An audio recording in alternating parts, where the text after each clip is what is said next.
you to lift me up so high, high, a place that no one's ever been. Take me to oblivion.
Hello and welcome! It is Team Modern Super League time once again. I'm Randy Bueller, joined by Brian Brown-Duin.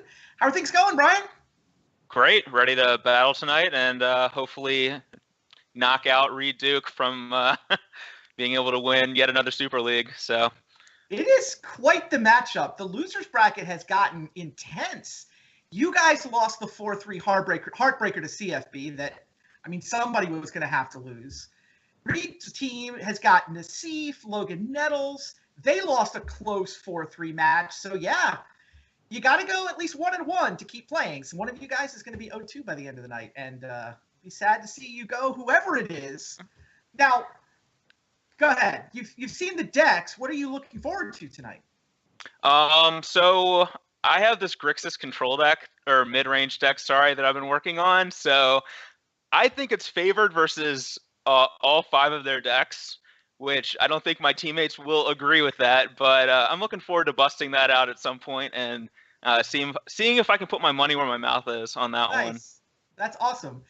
Speaking of people putting their money where their mouth is, I hear Seth has been messing around with this Smallpox deck for a while.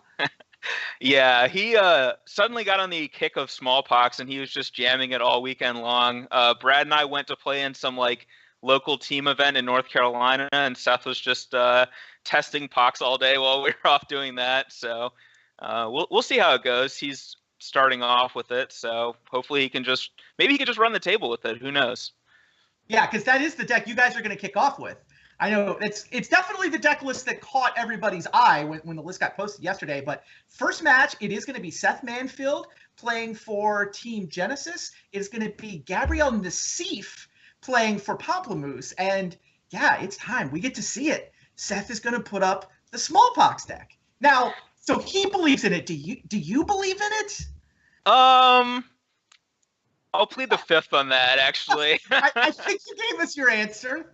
So this is going to be fun to watch either way, I guess. Oh, absolutely. So one of the reasons that we decided for Seth to lead with this is because we weren't sure that we'd ever play it if we didn't start with it. So we figured we'll throw it out there and maybe he can do some things with it. That's awesome. So the way this works, if you haven't been to one of these Team Super Leagues before, it's 3 versus 3 teams. And both teams submitted 6 different decks yesterday. They had the opportunity to ban one of the other team's decks. So now they've each got 5 decks left today. And basically, we're going to play best 4 out of 7. First team to 4 wins. They win the team series. And in this particular case, they advance to the playoffs as a 1-1 team. They'll be playing another 1-1 team for a spot in the top 4 next month. Now, you saw the list from Pamplemousse. And what were your thoughts when it came to deciding what deck you were going to ban? It was actually a pretty easy decision to ban the Valakut deck. We felt like it was pretty good against basically all of our decks, including even our Lantern deck, which usually Lantern I think is favored versus Valakut, but they knew that we'd be bringing it, so they had like a main deck acidic slime and stuff. So we figured we didn't want to just have them beat all our decks with that deck, so we banned that one. Now, what were you expecting? Anything in particular to get banned by Pomplamoose? Yeah, we were like close to 100% that they'd ban Bogles. Just felt like it was pretty good against most of their decks, and nobody gets to play Bogles in the Super League, so we knew that like with that history behind it, that it was clear that that was going to happen. They're never slippery enough. I love that tweet you sent earlier. Yeah, I mean, I'd like to see Seth just bogle some people, but unfortunately, maybe next time. We'll just keep throwing it in there every time, and maybe one day it'll sneak through. I mean, look, that's how you get to play the other 5 decks, right? If there hadn't been a Bogles deck to ban, maybe they'll be like, "What is this smallpox thing? I don't want to get blindsided by this." Exactly. Awesome. Now, we are back this week. There is actually going to be a second Super League show this week. I want to talk for a minute about the schedule, just to make sure everybody knows what's going on. Last week, we had some internet issues. First Super League night I think we're in year 4 now. It's the first time we lost a night to internet issues. So I don't know. If I'm being honest, I feel like it was a pretty good run. But we did postpone last week's show. It was particularly tough because we had the international team, it's already midnight 1 a.m. for them, and there's an internet issue. So we just postponed last week's show to next week. If you were looking for it on YouTube, that's why you couldn't find it. Hasn't happened yet. Come back same time, same place tomorrow, and we will have the match between the International Alliance and Team Madison. So back-to-back Super League nights make this kind of a fun week.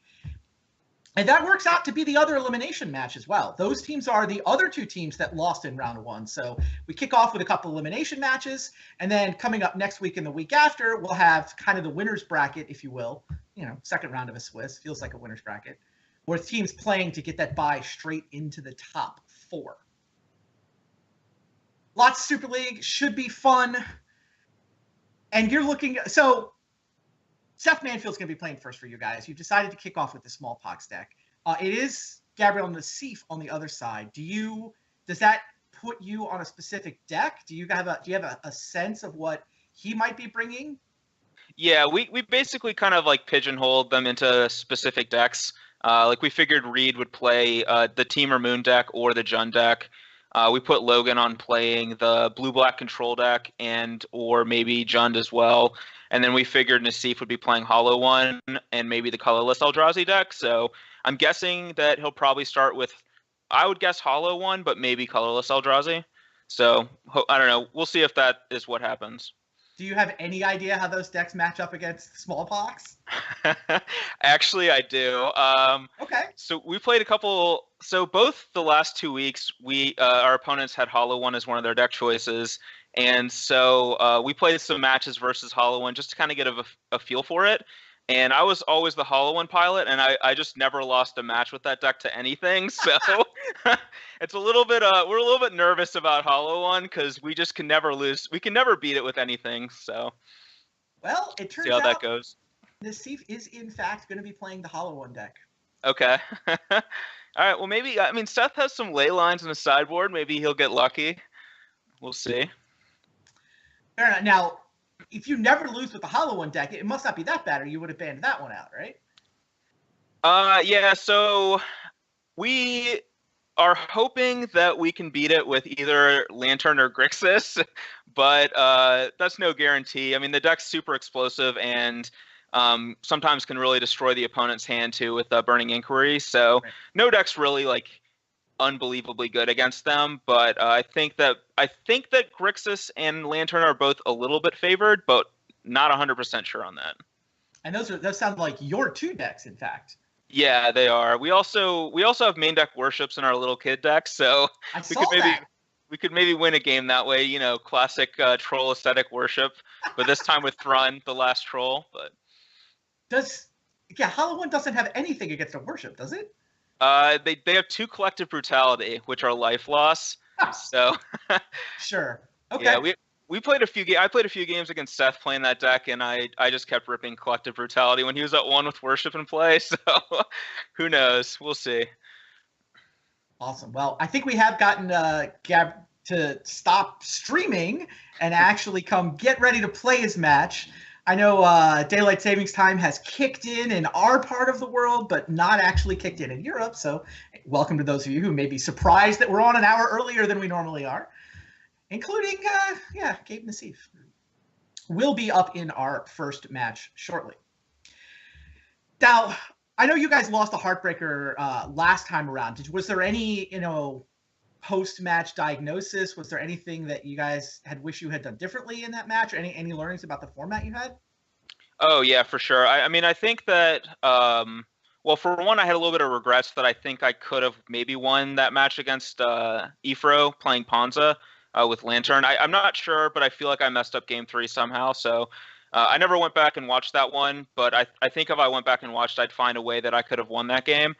But we also had a decision at the end there where we could play Death Shadow or Jeskai versus Red Green Eldrazi, and we kind of assumed that the Jeskai deck was just like 40% versus every single one of their decks.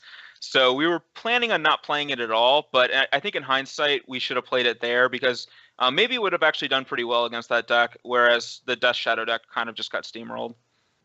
Interesting. Yeah, I know Eric felt like his Ponza matchup against Lantern was amazing, but I mean, you did get the one game, so yeah, actually, the second one. Yeah, I was like 100% sure that the Ponza deck was their worst matchup for Lantern by a huge amount.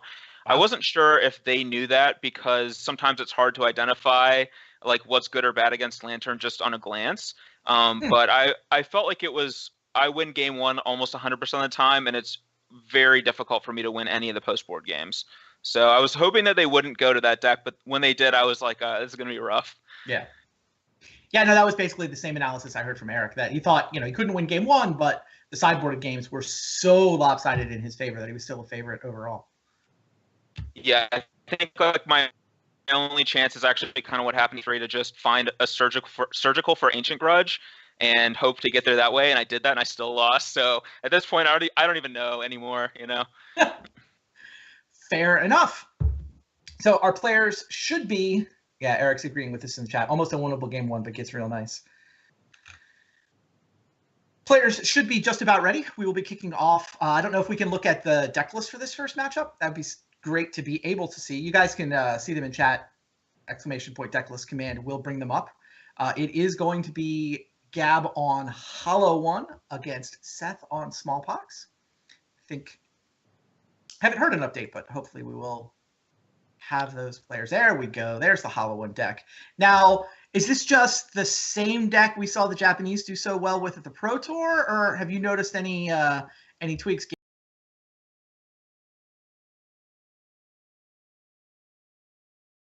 Exactly what's been changed. I know there's no Grim Lavamancers, which was a card that was in there for a while, and then they have an Engineered Explosives and some Molten Rains, which I'm not sure if that's standard or not. But like I know that Big Game Hunters and Ancient Grudges are pretty classic. They upped the number on Grudge probably because they knew I was going to be playing Lantern. But other than that, I think other than missing the Grim Lavamancers, I think it's mostly straight like pretty standard list. Makes sense. Now, I'd love to take a look at the Smallpox list if we can see that while we're waiting for the match to get set up. Because I have not seen a Smallpox deck in a while. I mean, you see people mess around with it on the edges, but it feels like it's, tier 3 in Modern or something. Yeah, I mean, it's tier and then like some number I can't really even count to. I'm not sure where it falls. I haven't seen this deck in quite some time. I don't even know where Seth had the idea for this to bring this one back, but yeah, I'm not sure. So what's the logic behind it when he's pitching it? No, guys, really, this deck's going to be great. Here's what I can do. What's the pitch he's making? Oh, there really wasn't much of a pitch. It was just that he thought it was going to be good. Well, we thought that they were going to bring a lot of like mid-range style decks to the tournament, which is pretty much what they actually did do. And I guess this deck theoretically is pretty good against those decks. So I mean, we'll have to see if it plays out that way in practice, but I think this deck would be pretty good against like Jund and Blue-Black Control and things like that. Fair enough. Two different flavors of Soren Yeah, and a Liliana. I don't know where like Seth had just multiple decks that just randomly had Sorin Lord of Innistrad in them, so I don't know where Seth's Sorin kick came from, but he's really big on Sorin here. So It's almost like a black-white tokens shell. I mean, I've seen a lot of these cards in what people would call black-white tokens. I mean, if you ignore the card Smallpox itself, it feels almost like a tokens deck. yeah, it's kind of like a hybrid between the two. It's like the Bitter Blossom, Lingering Souls, Planeswalker shell of tokens, and then like the Smallpox, Bloodghast discard shell of the Pox decks. Only the 2 Bloodghasts. Seems like a weird number for Bloodghast. Yeah, I don't question greatness. So You're just happy Seth's on your team. Let him do his thing. You're fine with whatever he decides. yeah, we'll just let Seth roll with it and hope the chips fall our way. All right. Well, it's time to see which way the chips are going to fall. Our players are ready. Let's head down to match number 1. I want you to lift me up so high, a place that no one's ever been. Take me to oblivion.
Here we go. Seth Manfield said, boys, I got this sweet Smallpox deck. It's going to be awesome. And here he is.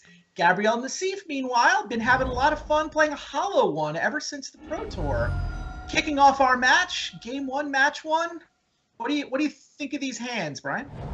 I mean, Seth's hand is interesting. Like, it doesn't have a lot of action, but Knight's Whisper will draw him into some stuff. And then Nassif's hand basically has like a lot of ways to draw extra cards and resculpt. So right now it doesn't look that scary. Like, he doesn't have like the Hollow One start, but that could quickly change with a Burning Inquiry. Definitely a lot of variance involved in piloting the Hollow One deck. Oh yeah, I kind of found the variance is always on your side, but maybe that's not quite true. Yeah, it feels like you have to be able to handle the swings if you're going to pilot this deck, because you're going to lose your Hollow Ones. You're going to random draw into them sometimes. It's just got a little more swinginess to it than your average Magic deck. Yeah, for sure. But even like despite the swinginess, it just does some super powerful things, even with some of the weaker hands. So, there's a huge amount of like variance between the best hands and the medium hands. But even the medium hands are like often good enough to beat your opponent's deck. How about it? What do you think Seth's thinking about with his Thoughtseize? Taking his time. Yeah, like he kind of has an option, I think, of taking. Like I was thinking the Faithless Looting or the Burning Inquiry. That's what I was at. Yeah, like you wanna like he has two big things. You definitely don't want to take the Flamewake Phoenix. So I guess the hope is that I think Seth's hand is bad enough that he's okay with like drawing 3, discarding 3 off of the Inquiry, and it might backfire for Nassif as well. Fair. Street Wraith cycles into merely a Lightning Bolt. Here's the Burning Inquiry. Gurmag Angler and Tasigur hit the bin for Gale, but he's got second Gurmag Angler. No Looks like hollow ones Seth- anywhere in sight.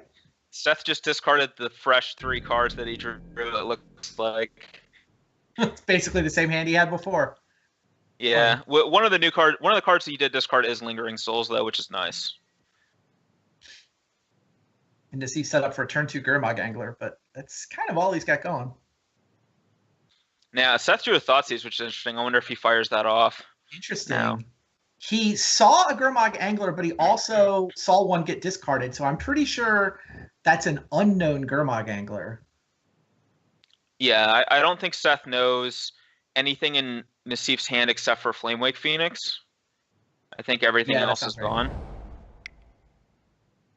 So he might just, I don't know if I guess he's going to flash back to Lingering Souls here, which I like that, just getting some pressure on the board. Yeah, I felt like the Thoughtseize miss was super awkward with his mana. Like he could do it. He had a couple of 2 mana things that were reasonable to do, so I didn't think he would do the 1 mana thing. Yeah, I mean, next turn he can Thoughtseize and Night's Whisper if he needs to. So he keeps cycling Street Wraiths. Still hasn't found a hollow one. Still hasn't found a second land. So he's going to go for the looting here, and he really needs a land. Okay, he got the Wooded Foothills. So he is going to be able to cast his Angler. Yeah, that's a pretty good looting, too. He gets to discard 2 Phoenixes and put an Angler into play. And Seth just has a Fatal Push, so he can't really deal with that Angler. It's a scary Faithless looting. I mean, Yeah, look. If he does, he's only got 2 cards, and if he doesn't hit a land, then this Angler stays in his hand. Yeah, if he misses there, then I think the advantage swings towards Seth. I think him hitting and being able to put an Angler into play, I would say that he's a little bit favored this game, but anything can happen here because Seth could. I mean, if Seth peels like Smallpox or something, that would be like devastating. That's fair. Yeah, Smallpox is exactly what he needs, isn't it? Just really wants to kill that Angler. It's funny. I don't know. I don't think I could play this Hollowwood deck. I would have just played Gurmag Angler and figured next turn I can loot. If I hit a land, I'll then get one of the Phoenixes back. So if I could have. Yeah, I think Nassif is like thinking about he's thinking about Liliana or Smallpox and how devastating it would be if he plays Angler into those cards. Okay. Because next turn he can play Angler and get back a Phoenix immediately, and then he has a little bit of insulation. So I think that's where his thought process is. But now Seth has the opportunity to Thoughtseize away the Angler. So interesting. That makes the Faithless looting make a lot more sense if he wasn't even excited about playing Angler that turn. Yeah, and I think it's because he's thinking about cards that would make him sacrifice a creature. Yeah, I think that makes a lot of sense from his perspective, but it really worked out in Seth's favor there because Angler would have been a huge problem for Seth, like the way things are looking.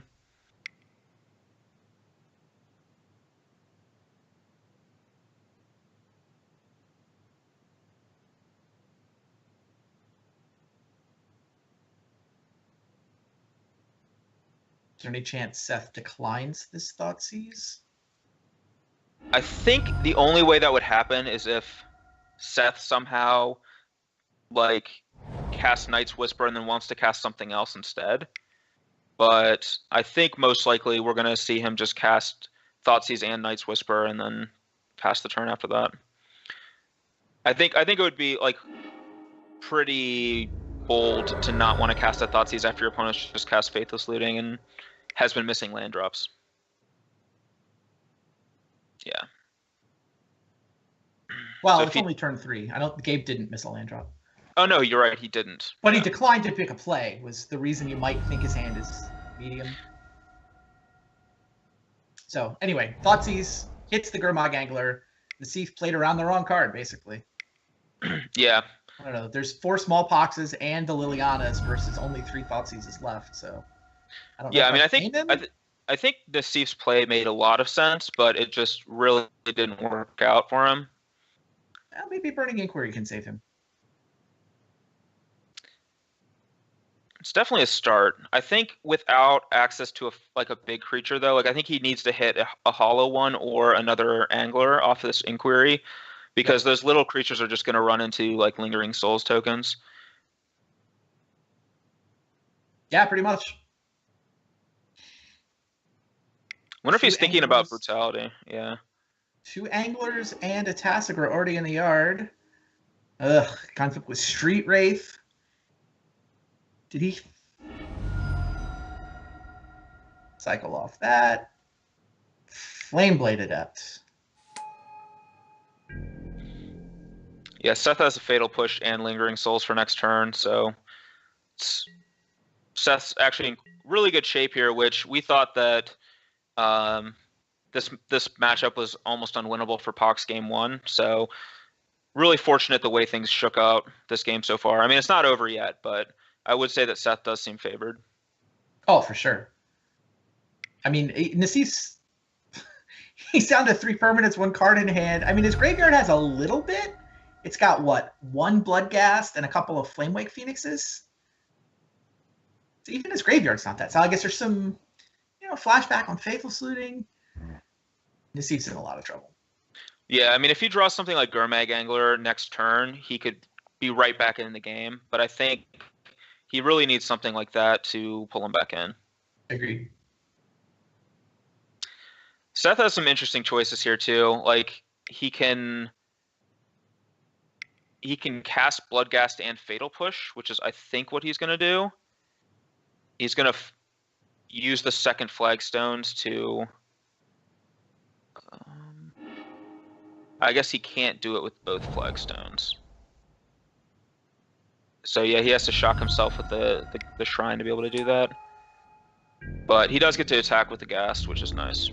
Hasty Bloodghast. Coming over. No waiting. I love how both players' life totals are so low, and they've basically both done almost nothing, like attacking-wise.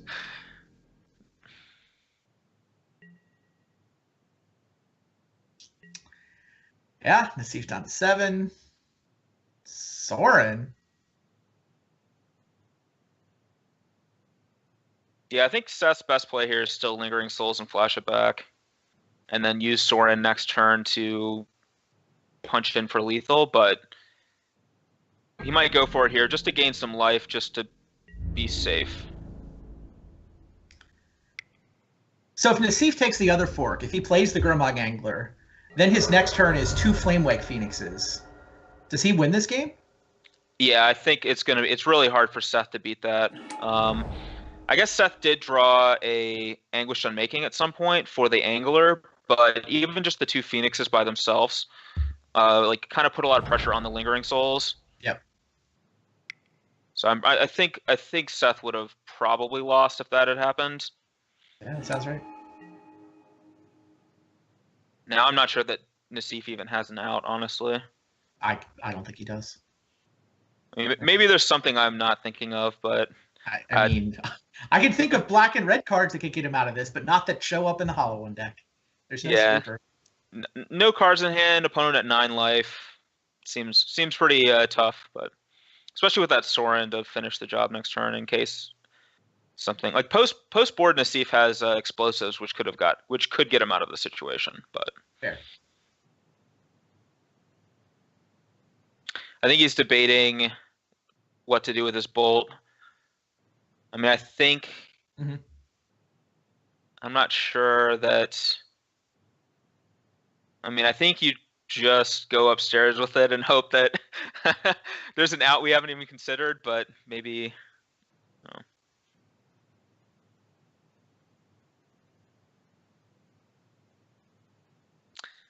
I guess he could. Let's see, Goblin Lore maybe could do something if I think he would have to not cast the bolts, and then he could like Goblin Lore into Hollow One. I don't know if that would even do it. Bloodstained Mire is not getting it done. No, that's not gonna be enough. Wow, so Seth Manfield in the Smallpox deck. Gonna take game 1. Nice. That's we definitely needed that because Seth has 4 ley lines in his sideboard. So if he can, stick a ley line for one of the post board games, then I won't even say that that's guaranteed. I definitely beat Seth a couple times when he had ley line in play, but it certainly goes a long way. Yeah, there's the 4 Leyline of the Void that came in, the Celestial Purge, and a Disenchant as well. Does Nassif's side get to sideboard much? What were you sideboarding from his seat in testing? So I was bringing in the explosives, and I was bringing in. I was actually bringing in Molten Rain as well, which Interesting. yeah, it seems a little odd, but it actually played out pretty well in the post-board games. Just blowing up a Shambling Vent, sometimes also killing a Planeswalker.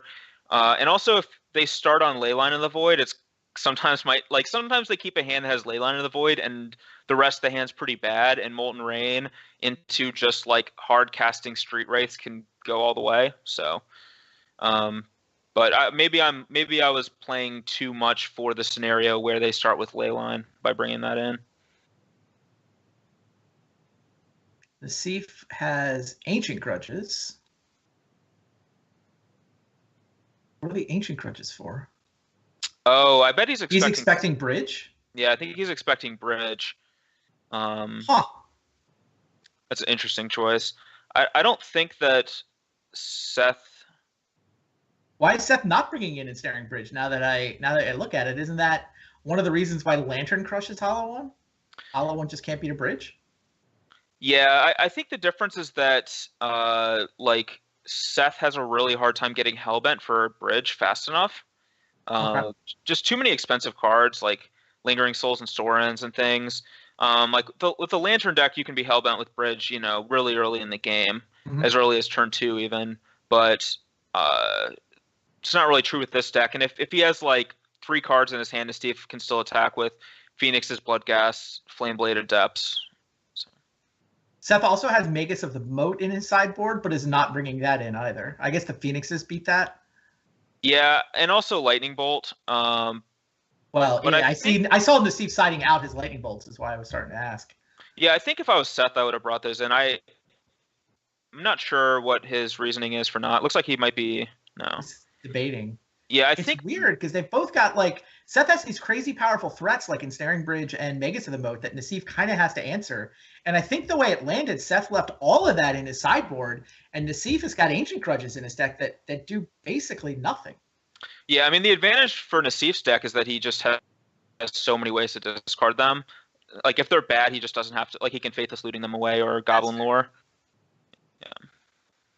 I think Seth has to. If he winds up against an Ensnaring Bridge, then he'd be certainly kicking himself. Okay, that's a way better hand for Seth. Turn 1 Leyline of the Void. Turn 0 Leyline of the Void. Leyline of the Void and 5 Irrelevance.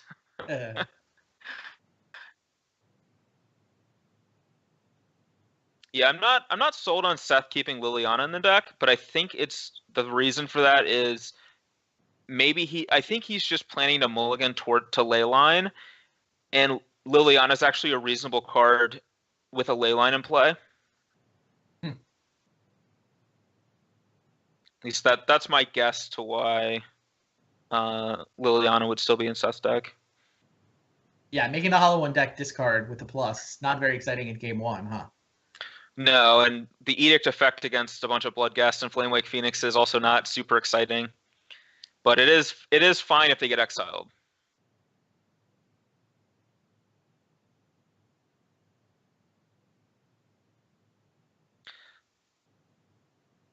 Flameblade Adept is the turn 1 play Gabe decides on. Seemed like it was the only way he could play this hand.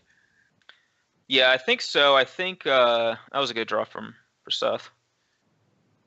I played a few games of Hollow One against Seth on Pox when Seth led on Leyline, and I think that your game plan has to just be trying to hit land drops up to 5 mana and cast Street Wraiths, and sometimes even cast Hollow Ones if you have to, and go from there. I imagine if I were Seth here, I would just take that Bloodghast and then. Yeah, I was gonna say Nassif can just crack a fetch land, summon a turn 2 Bloodghast, and start attacking. Yeah, that's what. Yeah, I mean, I think I would make that play if I was Nassif next turn, assuming he draws nothing. I would just play the Bloodghast, and that's going to put pressure on Seth's Liliana as well. Right. To have 2 creatures in play. Maybe if Nassif. Go ahead.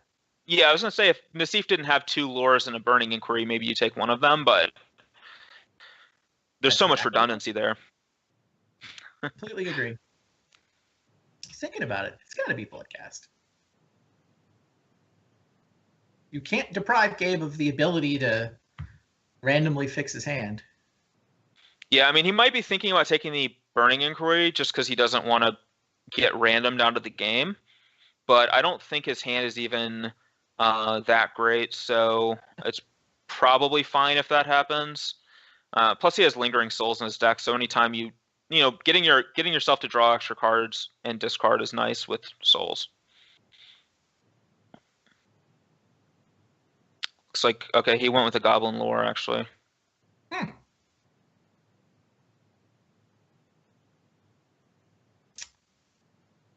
Does Flameblade Adept change this? Let's see if it could go Adept and Inquiry instead of Bloodcast. I think that might be better, actually. I would like maybe think about playing the land and the Adept before casting the Inquiry. Oh, for sure. Just to get that threat into play, and then you also get to attack for 4 with your Adept this turn, which is nice. Mm-hmm. And maybe Seth's hand gets decimated and he doesn't get to play Magic. Looks like Nassif's going a different route. Yeah, he can basically do that next turn, right? He can play Bloodghast this turn, and then next turn he can go Adept plus a discard card. That's very true. Although I almost wonder if just playing the second, he might just play the second Adept and then say go, which I think I like that even more. Play the Adept, play the land, and then next turn you get to make a huge attack for at least 8 if you do that. Or even he can even play the Goblin Lore next turn if he leads with the Adept here. He's lucky enough. He can Goblin Lore into Burning Inquiry. Yeah, I mean that's what discarding 7 triggers. Yeah, that's 14 damage. 6, I mean, yeah. Seth probably would lose if that's how it plays out. Okay, he went with the Ghast. Yeah, and Urberg, of course, lets Wooded Foothills tap for black.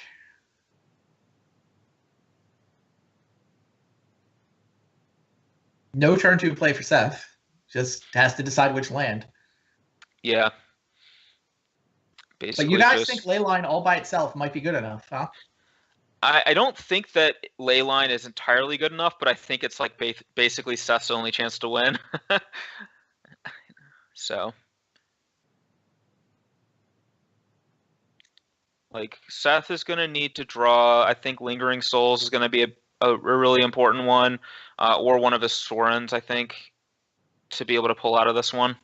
The way it's looking, like I think Nassif can just beat him down with these creatures. Continues to save the discard cards. I guess this is Flameblade Adept go? I think so. Eventually he's going to deal real damage with those creatures, right?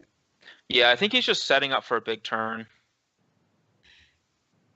And now Seth has to choose between Thoughtseize and Liliana. Or Liliana is basically just a 3-mana Edict. I kind of think it's still you play Liliana, you edict him, and then next turn you can play the other Liliana and play a Thoughtseize as well. That makes sense to me. Like, you just have to get creatures off the board as much as you can.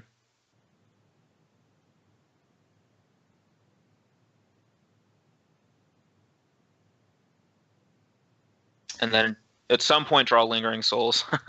Yeah, here is Liliana the Veil. Down goes Bloodghast? Is this obvious? Yeah, I think it's Bloodghast. It's definitely the Ghast.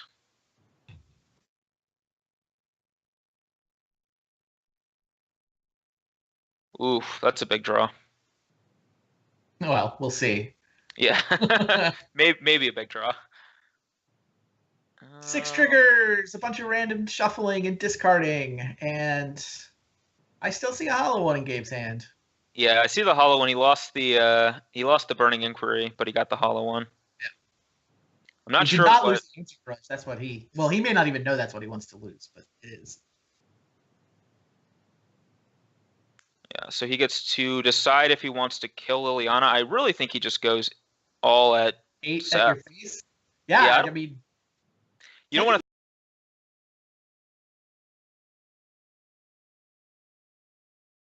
All 8 go to Seth. Liliana on 1 counter is not that exciting. Yeah, especially with another hollow one. With a hollow one here now, like anything that pumps Flameblade Adept like threatens lethal next turn, or just like something. I think he sided out his bolts, but they would have done the trick too. Now Gabe debating whether to hold both of those lands in hand against Liliana discards. Yeah, I think he doesn't want to get rid of the Ancient Grudge because he's worried about Bridge. Totally. But yeah, if he knew that Seth didn't bring in Bridge, then he would just play a land and very easily pitch that Grudge.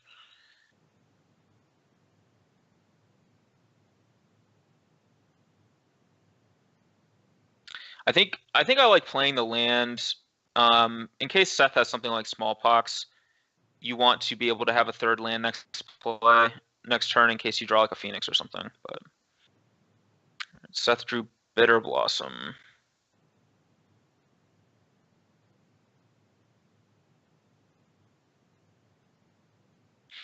I think Bitter Blossom might be a little bit too dangerous here.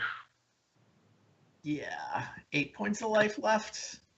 8 points, scary. well, basically 2.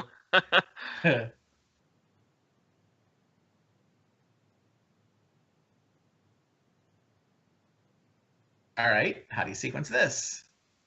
Tick up the one Liliana, play the other one? I think so, yeah. I think you tick up, discard the Thoughtseize. Or the Bitter Blossom.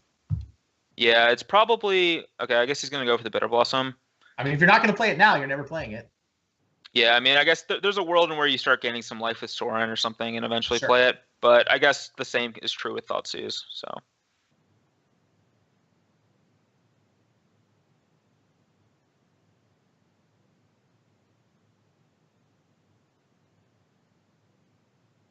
Yep, keep the new Liliana. Presumably this one goes down. Yeah. I'm assuming he sacks Flameblade, and I would then... think so, yeah. He can have 1 Adept finish off Liliana. Hollow one can take half of Seth's life total. Or he can top deck a random discard card and kill him. Nope. Blackleaf Cliffs won't get the job done. So Seth has 1 draw step. Seth has to peel Sorin, Liliana, or yeah, Sorin or Lingering Souls, I think. I don't know if he... Yeah, it's got to be a way to neutralize Hollow one. I don't think there's anything else that does it. I wonder if... I bet he kills the Lily here, actually, because there's no reason not to. Oh, I would think 1 power Adept is going to kill Lily. Yeah. Yeah. 8 divides nicely into 4+4 anyway. Especially siding Bolt out, like there's no like for any discard spell he draws other than Faithless Looting is +3 for the Adepts, and Hollow One already deals 4. Fatal Push does not kill Hollow one. It does not. I think that's game. Seth might Thoughtseize here just to get a look. Oh, he's going to see the Ancient Grudge. That's actually very relevant. It is relevant, yeah. I think Seth now knows that if he was thinking about bringing in Bridge, he probably shouldn't. Yeah. All right, looks like we're going to game 3. Yep, even Leyline wasn't enough. But game 1, no problem. Just never let them have a large creature. It'll be fine. As long as you can fade the Hollow ones, the Gurmag Angler to the Tassiger. Oh, he did keep Bolt in. I think he kept 1 or 2 in. It looked like he had boarded them all out at one point. I must have missed where he brought them back. Yeah, I don't think he brought many back.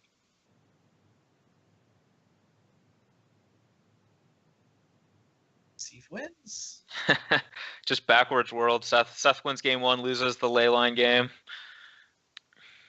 I really think he should bring those Maguses in, but like it forces Nassif to have a bolt, or he can't attack. It's true. Oh, Nassif did go with 2 Molten Rains.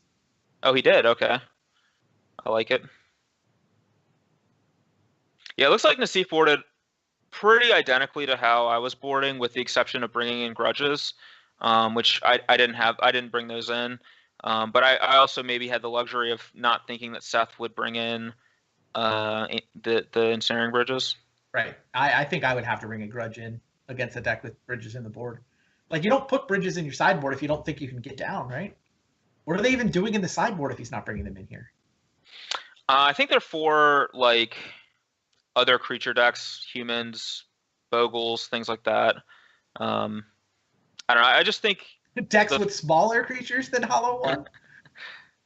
yeah, decks with smaller creatures, but maybe a slower clock is the thought. Sure. Yeah, it looks like Seth brought in Damnation, which he didn't have before, which I like. Well, that I makes like sense. having that. Yeah, it makes a lot of sense to have Yeah, Damnation. otherwise he's just going to die to random 5 CMC creature. Yep.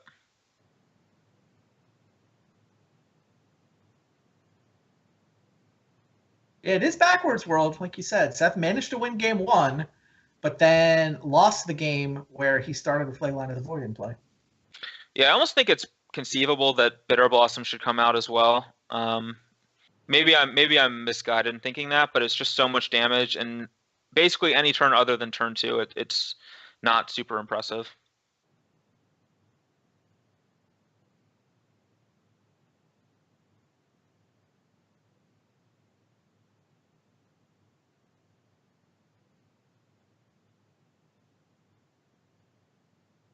Yeah, these guys lining this up, trying to figure out if they want to tweak anything. Deceit's still on 2 grudges. He keeps changing his mind on how many lightning bolts he wants. He's up to 3 now. Looks like Seth's still tinkering a little bit too.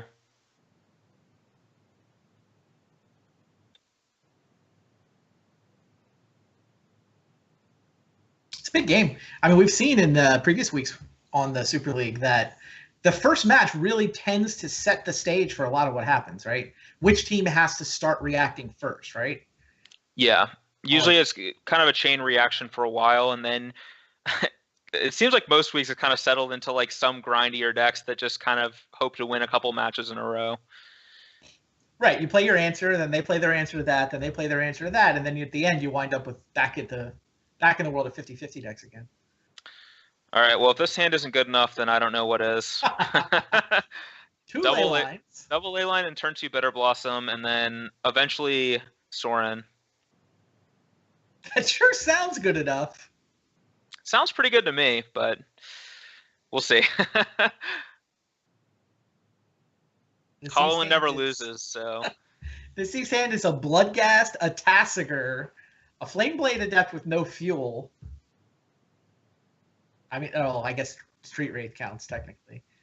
I mean, Nasif's hand's actually pretty good against Leyline of the Void. Other than like not casting the he does have 3 lands to eventually start hard casting some of the threats, and he has 1 drop and 2 drop. So sure, against Leyline, you like lands and giant creatures, I guess. I like Seth only playing 1 Leyline to serve to leave himself some discard fodder for Burning Inquiry. It's a good play. There's the Hollow One.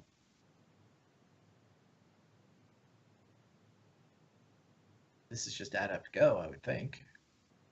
Yeah, I think it's like Adept into Bitter Blossom, and then maybe on turn 3 you like cycle Street Wraith, cast Hollow One, something like that.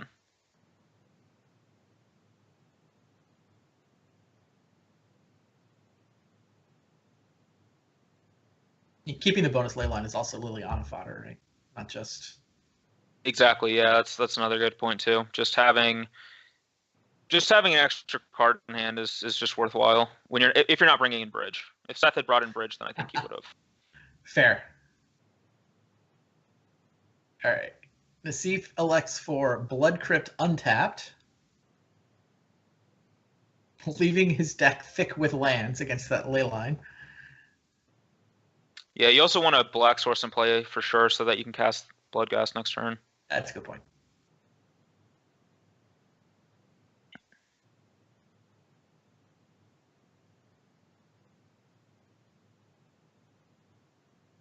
Yeah, so I think Seth just lands, basically. Disenchant. That's not a bad draw, actually. Kills a Hollow One. Yeah. I mean, Bitter Blossom eventually takes care of Flameblade, Adept, and Bloodghast. It's going to take some time. He might take some damage in the meantime, but just having an answer to a 4/4 is quite nice.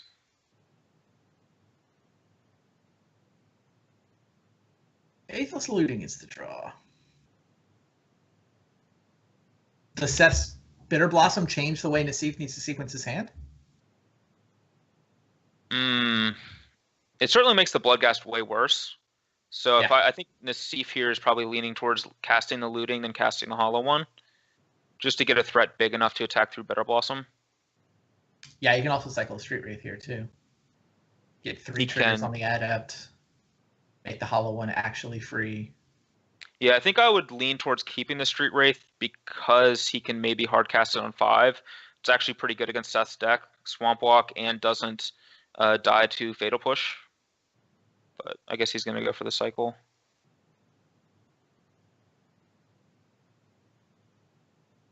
And another Wraith. So that Disenchant's going to end up being really good for Seth. Yeah, good point. All right, Nassif not interested in hardcasting Street Wraiths. Cycles that one as well. Comes up with land number 4. Yeah, I think he's just trying to find as many Hollow Ones as he can possibly get. Land in a Goblin Lore. I think maybe the Bloodghast is a discard here now that there's an enemy Bitter Blossom. I think the Taziger's a stone, like just a slam dunk discard, and then I mean, he's got access to 5 lands already. He can get there. I mean, if you want him to save Street Wraith, Taziger isn't that much worse. It's only 1 more expensive. Yeah, I think Taziger's just body's way worse at getting chumps, but yeah, I think I would value the Swamp Walk that highly. Yeah, I think the Swamp Walk's like pretty key. Like when Seth has something like a Bitter Blossom in play, he can indefinitely chump the Taziger. But this is going to be basically a race to Seth drawing 2 lands before he dies. Gabe kept Bloodghast.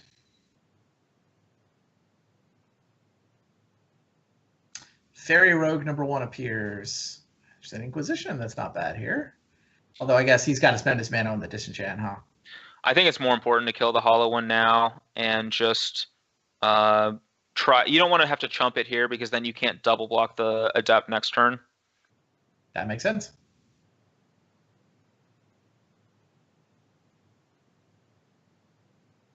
I think Seth's looking to preserve his life total as much as he possibly can because Soren's going to buffer that. So, is Nassif tempted by this Goblin Lore? Attack with a pair of largish creatures into 1 Fairy Rogue? Yeah, I think it's tempting. He might want to wait a turn on it, not knowing about the Disenchant, or thinking that the Adept does have Menace, right? So it's not like Seth's blocking it, even if it's large. Right. He might think that Seth's going to chump block the Hollow One this turn, and then he can still get in with the Adept next turn because of the Menace.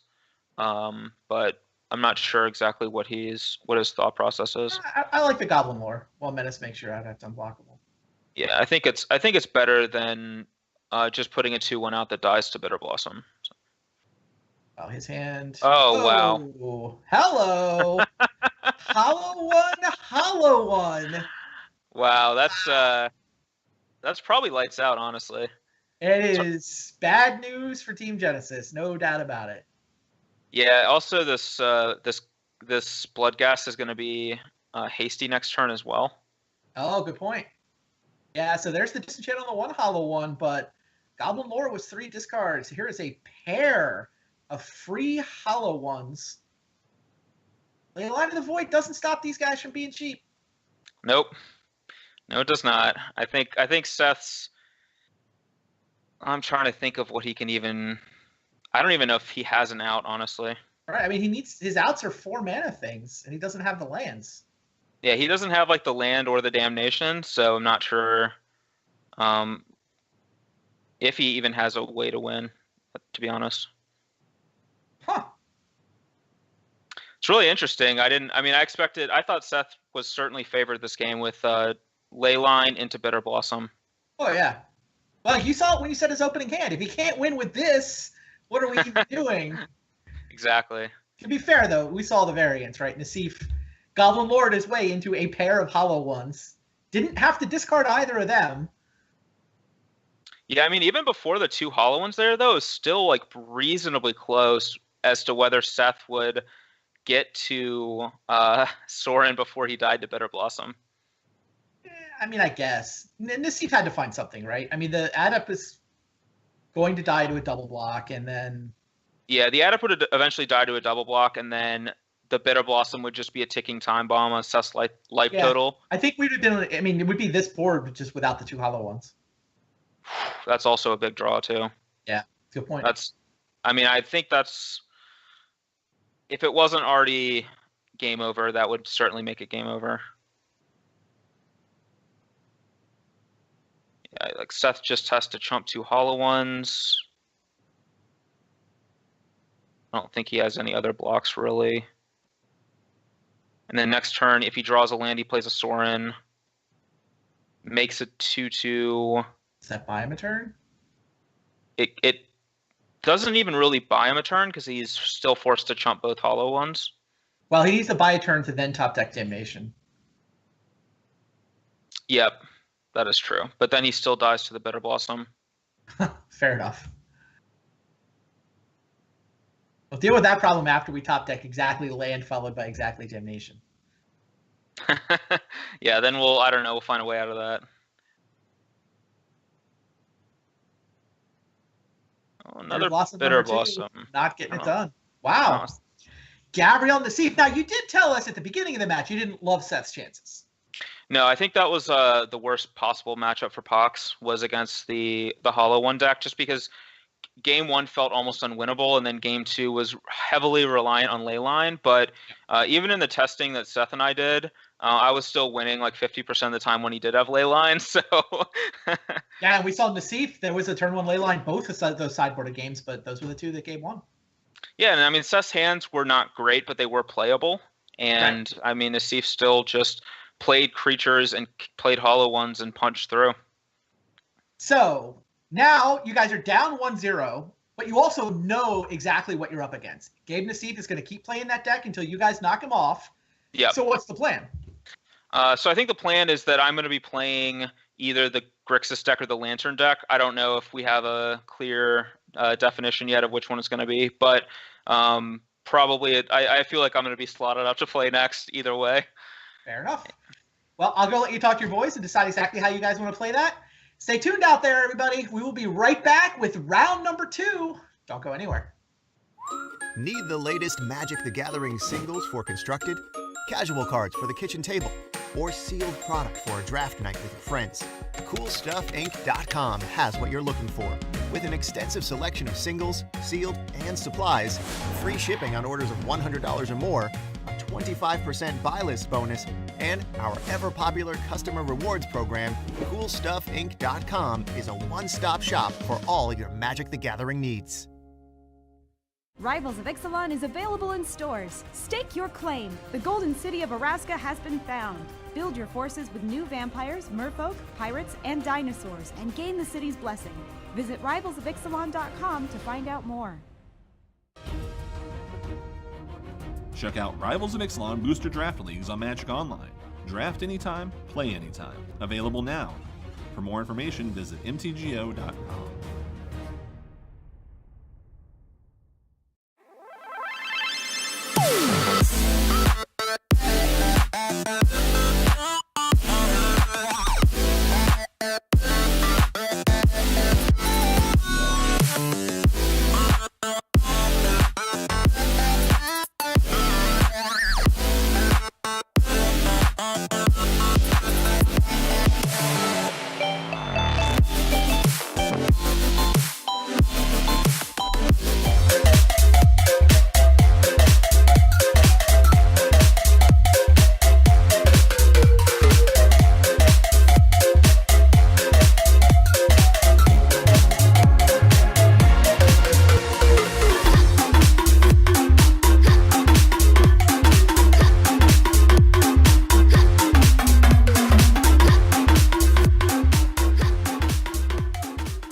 Hello and welcome back. It's time for round 2 of the Team Modern Super League this week. I'm Randy Bueller, joined now by Logan Nettles. How's it going? It's going great. I'm still got some jitters from that last match. That was really cool for our team. Super lucky, you know. You Just- had to enjoy the 2 hollow ones in game 3. Yeah, I mean, we were, after we lost game 1, I was talking to Reed, and we're like, okay, so do you even have the Eldrazi deck built? Because like we're like, how are we gonna win? And I'm like, do you need cards? So yeah, we didn't really have a plan, and we're like, after we lost game 1, we're like, man, the ley lines, and then yeah, that was just such a unexpected turn of events. After game 3, when the opening hands for game 3 were like, okay, as Leyline Bitter Blossom, he's on the play, like, how can we possibly win? So we're all strategizing, and it was awesome. But yeah, I'm really happy with Gabe. I think he sideboarded very well. Like, he cut some of the anglers for game 3 and kind of made his deck a lot better if Seth did have the Leyline. And Flameblade Adept was just like crucial there. Just Sure. Just attacking for 5 every turn, and but yeah, that was great. I mean, I'm so happy we got one under our belt. We didn't really have a good plan moving forward. So Did you now? What did you guys think when you saw the smallpox list? Right, the deck list came out yesterday. That can't be what you were expecting them to submit. it's pretty funny. I was actually on the fence of playing it myself. What? Yeah, like I played it a lot last summer, and it was close. It was kind of 50-50 for me. But yeah, I was really surprised to see them. And yesterday, me and Reed were like, you want to test a matchup or two, because we found out the decks. And it was like, yeah, let's play Teamer against Smallpox, I guess. And he's like, we're like, okay, who's going to build Smallpox? And he's like, well, I'll get the Sorens because it has the added bonus of finding out what they do. So, but yes, like their gauntlet was really unexpected. It's like they basically have 3 rogue decks, with the What are the 3 Grixis rogue mid-range. Yeah, Grixis mid-range, the Abzan Little Kid, and the Smallpox deck. Like, I've never played against those decks in leagues. I know they're kind of their own little creations. So, yeah, I was worried for sure because they really kind of built strong mid-range decks, and I'm much more used to playing against the more typical modern lists, like Burn or the big mana decks, so much less comfortable against what they have. So I'm really glad Gabe started out well for us. All right. Well, Nassif got the first one. Let's go find out if he can get a second win with that Hollow One deck. Here we go. Time for match number 2.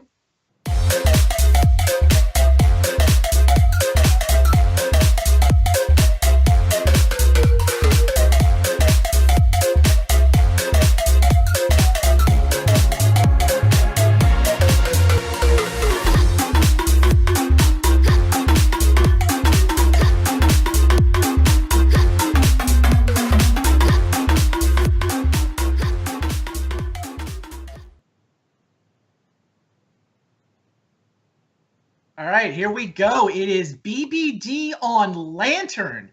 That is Team Genesis's answer to Gabriel Nassif and the Hollow One deck. I think those sideboarded artifact destruction spells may come in a little more handy in this match than they did in the last one, huh? Yeah, thank goodness for 4 Ancient Grudge. It's interesting, Lantern, like it won the last Pro Tour, but I've been playing a ton of Modern to prepare for the mocks and kind of just still have the itch to play after the mocks, and I haven't seen Lantern at all. I don't know what really happened, but it seems to just have fallen out of the online metagame. So I really am not sure who's favored here, but we'll see how it plays out, I guess. It's gotta be BBD, right? Like Nassif has literal 0 answer to a game 1 Ensnaring Bridge. Like burn him out, that's it. Yeah, maybe Nassif can have a really explosive draw, and BBD will, sometimes it can take time for the Lantern player to find that bridge. So, and it's nice. At least he has a lot of ways to manipulate his library. And obviously the milling can be pretty helpful for Gabe's deck. That's fair. Yeah, it's all about the bridge. Right. It's kind of like bridge he wins, no bridge he doesn't kind of thing. So I'll buy that. I mean, we saw this matchup in the top 8 of the last Pro Tour, and you mentioned it. Lantern won the Pro Tour. Most of my experience with this particular matchup is the quarterfinal match where it was ugly. Did Lantern actually beat Hollow One in the top 8? I'm pretty sure. Okay. I'm pretty sure that's how the matchup played out. That's why I instantly felt like, oh, this is lopsided. I've seen this before. Gotcha. Yeah. After Reed lost his quarterfinal match, I just stormed out of the room. Fair enough.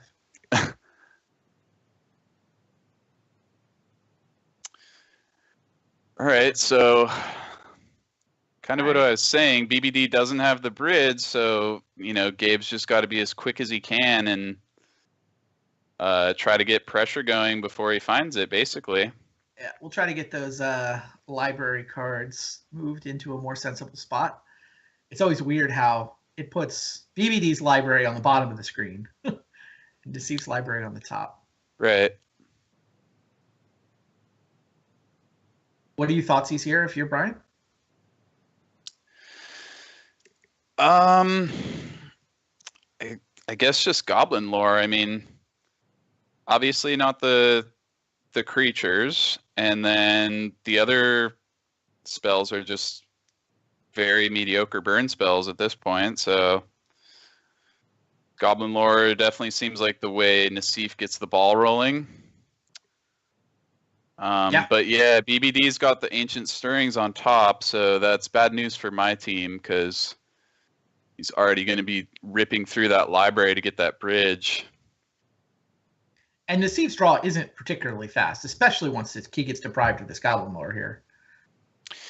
Yeah, I guess something we overlooked a little bit is BBD with the pretty crucial being on the play to be able to Inquisition that turn 1 discard spell. Yeah, good point. And then Thoughtseize the turn 2 discard spell. So also, Brian mulliganed a not awful hand. Like, Brian's 7-card hand had an Ensnaring Bridge in it, which we've talked about being the key to this matchup, but I think it only had like an Opal and 1 land. So it was it wasn't gonna really interact very well in the first couple of turns. Yeah, I saw double Mox Opal in there, so essentially a mulligan already. But he did it pretty quickly.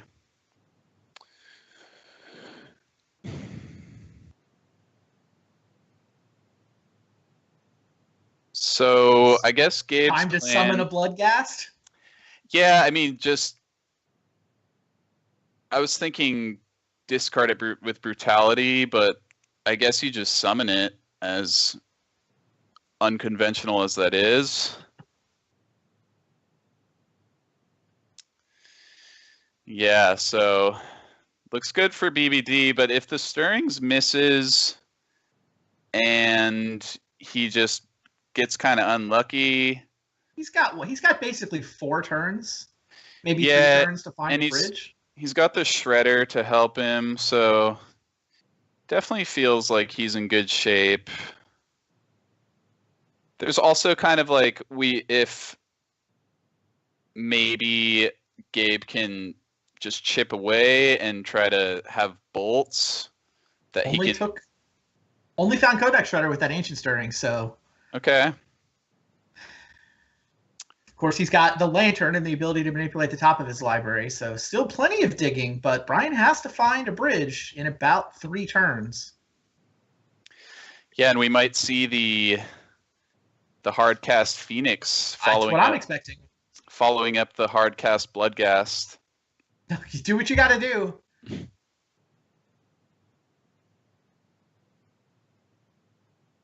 Lightning Bolt's an interesting one. BBD is going to let him have it. Damage, isn't it? He does let him have it. This has to be crack Mesa, summon Flame Wake, attack from 15 down to 11. With 5 points of burn in Gabe's hand, he's sort of at virtual 6. Yeah, seems like BBD is really valuing the ability to shredder himself. Definitely sure. recognizes the importance of the bridge. I actually didn't know, but I've been told that BBD is a kind of a long-time Lantern player, or not, maybe not long time, but an expert. So he has invested a lot of time in being one of the guys who's good at this deck. He finished top 16 at the Pro Tour. It's actually Brian's best Pro Tour finish ever was top 16 with Lantern at the most recent Pro Tour. Wow.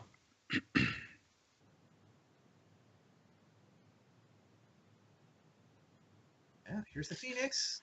Here's 4 damage. Can BBD find the ensnaring bridge? Not that one. Not that one. Nope. Don't think he wants the other Lantern either. Upkeep Shred. Upkeep Shred. Bobble's not going to get it done. He could keep the Bobble though, Yeah. just kind of on the all-in, like find it next turn kind of thing. Yeah, I mean it's functionally a cantrip. Right. Certainly thinking about that. I do like that Gabe has, well, being on his team, I like that he has the looting in the graveyard, so BBD can't really mess with the top of his deck so much. Well, Brian cycled the Bobble and wound up with an Inquisition for his trouble. That does hit a Lightning Bolt, so not irrelevant. Yeah, not the worst thing ever. Actually changes the clock, the current clock anyway, by a turn. Yeah, BBD definitely running kind of poorly here. Like he put 4 cards on the bottom with Ancient Stirrings. Yep. He's got Whir of Invention that he can also find. So it's like 8 cards. And they're just not showing up yet. He's still got at least one more chance, though. All right, here's Faithless Looting. Let's see, finds a Goblin Lord, another Faithless Looting. No burn, no creatures. I guess you just keep Goblin Lore and Brutality. I kind of want the Brutality just as a... Oh, yeah, I think Brutality is the best card in his hand, in my mind. Yeah. You think Lore's better than Looting? Well, you can always flash back the looting. I'm not sure though.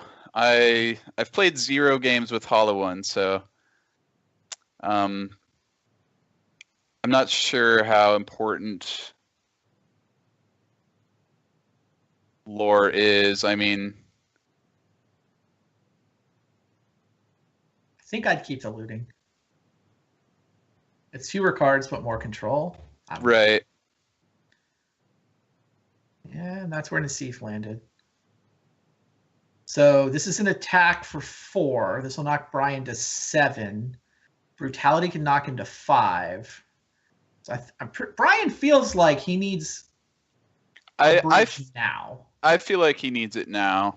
Mathematically, he could get away with next turn, maybe, but then he's under so much pressure versus direct damage. Also, having to use the Shredder shuts off Whir this turn, so it's got to be bridge. Theoretically, he is alive right now. Theoretically, yes. He just has to suddenly mill every bolt and every brutality. But yeah, I mean, if Gabe wins this game, I really like his chances because of 4 Grudge. That's it's fair. Just, obviously milling Grudge doesn't get the job done. Yeah, I know BBD doesn't feel like Grudge is game over. I mean, he's got the ability to extract them, right? True. Also, Pixis exiles them.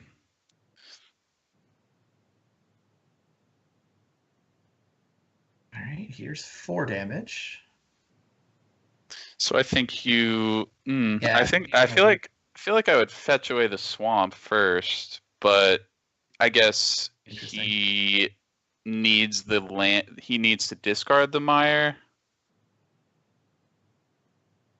Does he though? I mean, if you put a good card on top, the problem is that Brian could just mill it. So, kind of like his top card doesn't count. That's fair. But it also takes away the ability to get rid of that Dark Slick Shores Fair.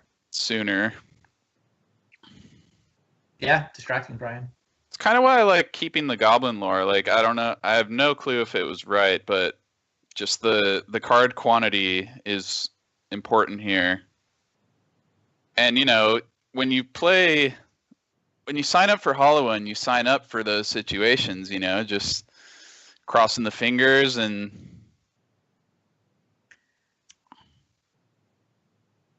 Yeah, I think it's time to fire off this Collective Brutality. That seems like the right use of his mana here. That's going to drop Brian to 5. The attack is going to drop Brian to 1.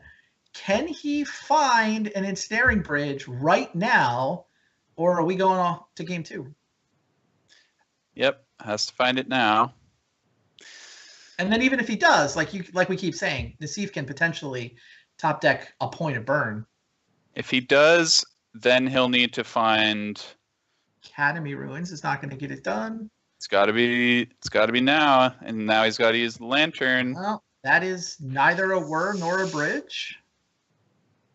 So Man, the that... lantern. Wow.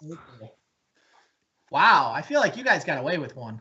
We really did. That was very unlucky for BBD. He saw at least half of the deck, I believe, if you count the stirrings. Yeah, well, you totally count the stirrings.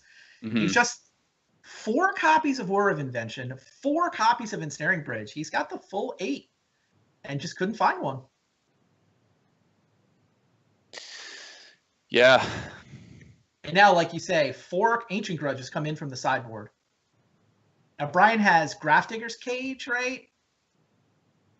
Does he also does he have Surgicals or no? I thought he had Surgical Extraction. But I don't see them. I guess he does have one in there. It's above the Padim. Okay. For some reason it's in that slot. Oh, sure. Those are the sideboard cards that came in. So 1 copy of Surgical Extraction and some Grafdigger's Cage. Just the 1 cage, I think, or maybe it's 2. Yeah, he's got so many 1-drops you can't see the bottom. Yeah. Let's see, what else does he have going on? Do you bring in Molten Rain if you're Gabe? Ruins, slow him down. Probably, like, if you have things you want to cut, that's a fine option, but it's definitely not exciting.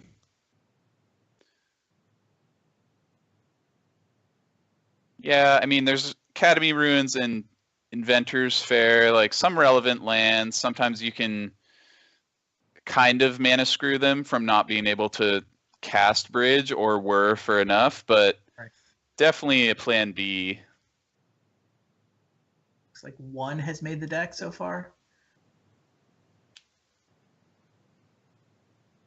So Gabe is cutting all of the bolts and all of the brutalities. Makes sense. Yep. Also has Engineered Explosives, which is definitely good as well in this matchup. Sure. He's debating Brutality versus Grudge, or versus Molten Rain. Yeah, I'm not sure what I would go with.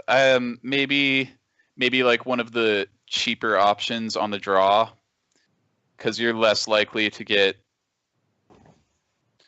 to do anything really significant when you're on the draw with a 3 mana, you know, that Stone Rain kind of effect. All right, let's see here.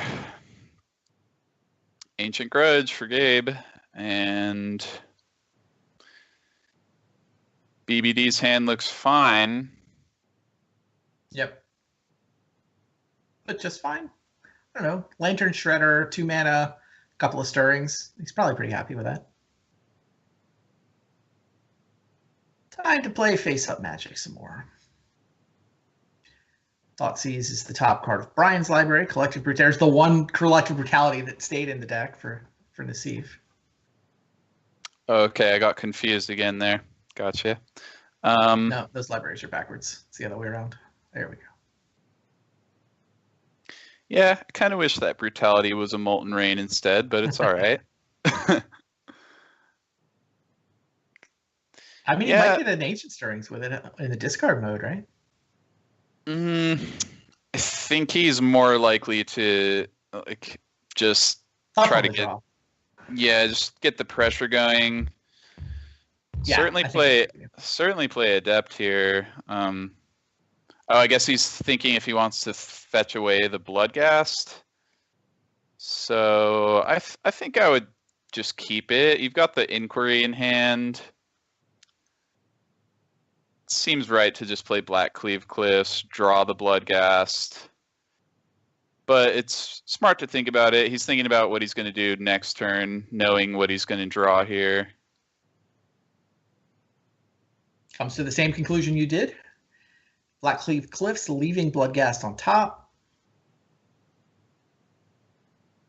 BBD cycles a Bauble. Draws Also- into Thoughtseize. Yeah, also knew he was going to get... Wow. BBD didn't shred away the Opal, which is interesting. I don't know why he would not... May not have had a stop set on his own upkeep after he drew his Bauble card. Maybe. That doesn't make sense, does it? I mean, maybe you really value manipulating Gab's library, but Maybe. I think he wanted to shred away that Opal. It's just anything is better, you know? Right. And Gab had to think about Thoughtseize. Ancient Grudge is the selection. Hmm. Yeah, now Brian needs a cage, is what Brian needs. Oh, I understand. I guess Gab could mana screw BBD by grudging the Opal.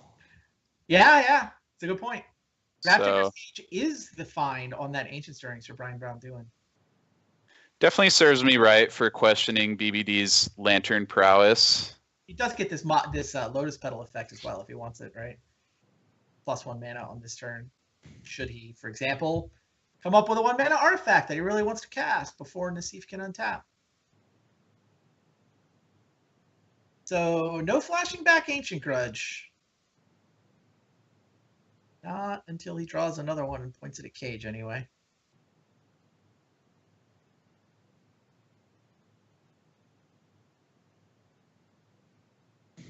No picking up Bloodghasts either. So now there's that temptation to summon one again, huh? Yeah, like knowing what's in BBD's hand, I want a Brutality, but But Nassif does Gabe- not know that. That is not yeah. a card that has come after Lantern hit the board. That Ancient Stirrings was in BBD's opener. right. So I think it's very unlikely he does that. I'm not really sure what you do want to do here. I mean, No, I mean Brutality's not insane. Summoning Bloodghast is not insane. Getting a second adept Right. on the table to set up for a big Burning Inquiry next turn is not insane. I do think I like that the most. It's interesting because against Smallpox, this same thing came up. Gab had a Adept and had a choice between a Bloodghast or a second Adept, and he chose Bloodghast that time, and this time he went with the other line. And me and Reed were both like, please play the second Adept, play the second Adept. And he played the Bloodghast, and we're like, okay. But I like that he did it this time. It sets up for a more explosive attack. Bloodghast is not a very powerful card, you know. Just just No. a two power attacker when Cage is in play. So I don't think you mind just binning that with Inquiry. You'd rather have the potential to attack for a ton with these adepts. I like it. This is a big Ancient Stirrings, though. What's Brian going to find? Inventor's Fair. Yep. He's nowhere close to activating that. So How much is it to activate? it's 4 plus tapping, so 2 more lands. Yeah. But it will be gaining him a life a turn, and the land's going to be useful for when he finds a bridge.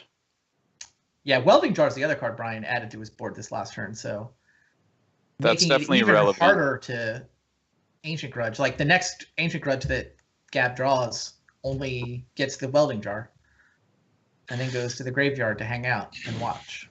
Right. So we're kind of back in the same situation we were in game 1. It's kind of a find the bridge or don't scenario. Yeah, that's a good point. Only one Codex Shredder this time.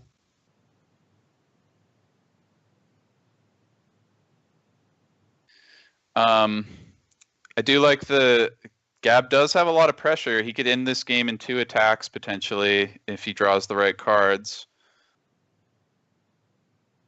But we'll see what happens. Black Fate Bliss, not the top card he wanted to see after shuffling. But what are you going to do? He could Presumably- also Go ahead. he could also escalate the brutality for additional pumps on the adepts here. That's funny. Sure.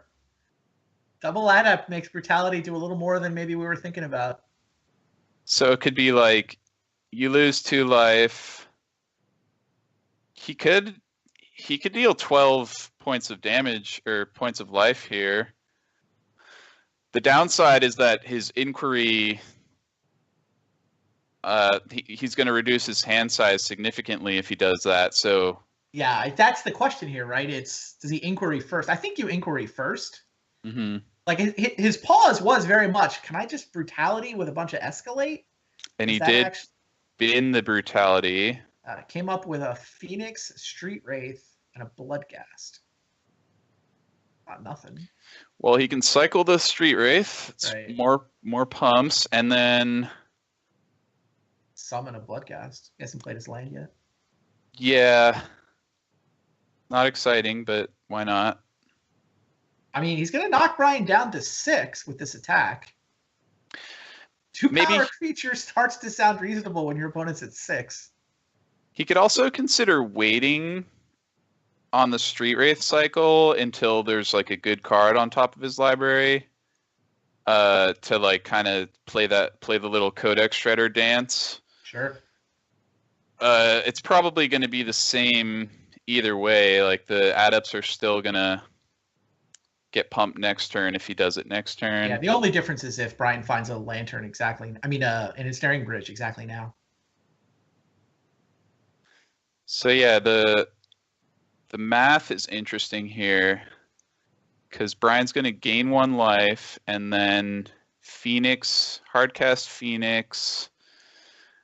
I feel like Gabe is just short of lethal next turn, but I've got it. I've got him putting Brian on 1. yeah, I think you're right.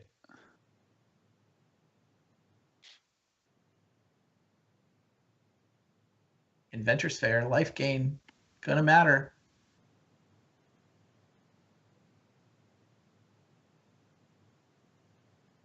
And in terms of direct damage in Nassif's deck, is it now it's all gone? He sided out all the bolts and he left in 1 Brutality as card Yeah. number 60, which is now Yeah. the yard. That's right.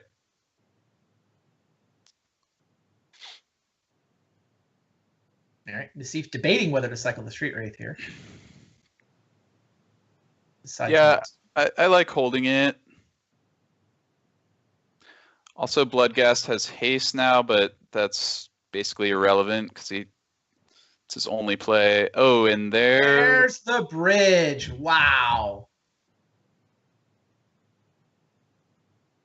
I think that's basically it. I mean, Nassif has to draw 2 Ancient Grudges, is how I read this. through Yes. Codex Shredder Lantern.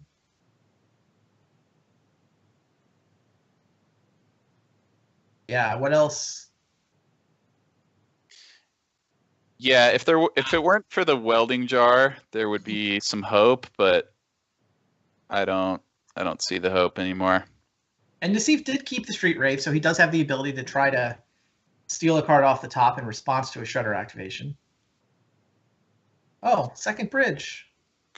Yeah, that's got to be it. I think quietly that Grafdigger's Cage was just huge. Yeah. I didn't think it was all that quiet. I think that may be the most important card. Well, it kind of like slipped through when he drew it, and I mean for me watching the game, but Sure. but yeah, just interesting because I kind of felt like it was going to be lopsided post board with all these grudges, but you know the cage is obviously a huge deal. Yeah, we've had Brian in the booth a couple of times talking about how people don't always understand what's good against Lantern. You know, people think, oh, I've just got a whole bunch of ancient grudges, and they aren't as good as you think they are. They aren't as good as it seems like they would be, because in particular of Grafdigger's Cage. Mm-hmm.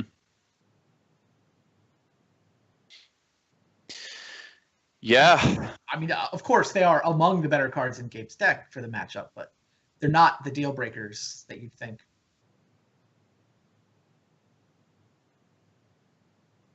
Yeah, I don't know what Nassif can do. Yeah, I mean, I guess it makes sense not to scoop. You've got engineered explosives as an answer. Interesting. Well, if he shredders, Boy. he shredders, and he can. There's only the one shredder, so. Well, the thing is, also Gabe can't ever explosives for 3. So, well, I guess he can actually. He's got he's got to have a green sword for flashing back grudge, right? Right. I forgot about that. I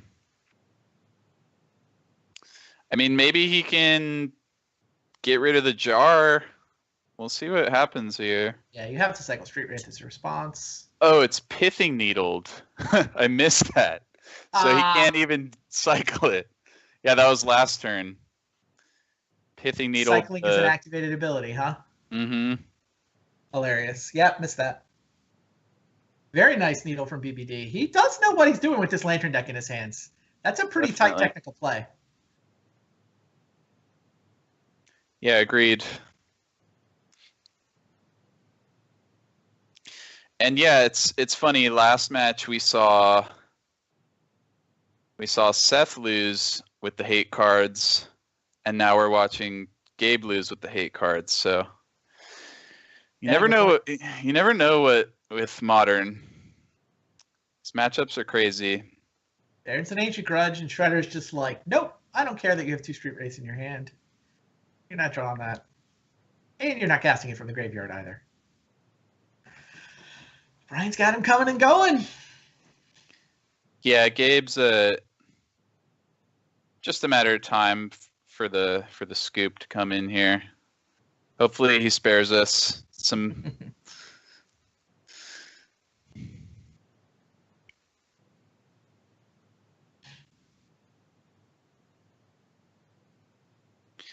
Specifically against a player like BBD, he's just not gonna leave any room for a mistake, and he's kind of got all bases covered here twice over. So does he have the ability to cast a?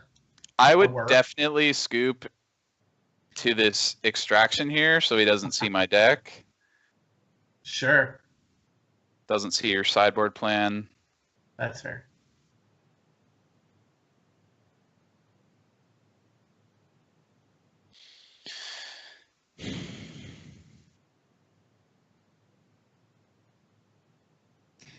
Brian is in fact casting the surgical.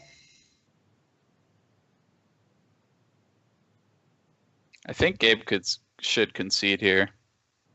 I agree.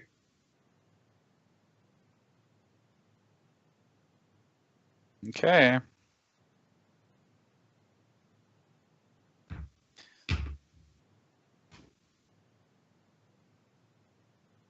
I think he's thinking about all the various card drawing he has, the lootings, even the random draw discard cards. Those are draws that aren't governed by the Codex Shredder. That is true, but just he can't flash him back. BBD's got the jar. He's got 2 bridges. Yeah. There we go. Fair enough. On Scoop. to game 3.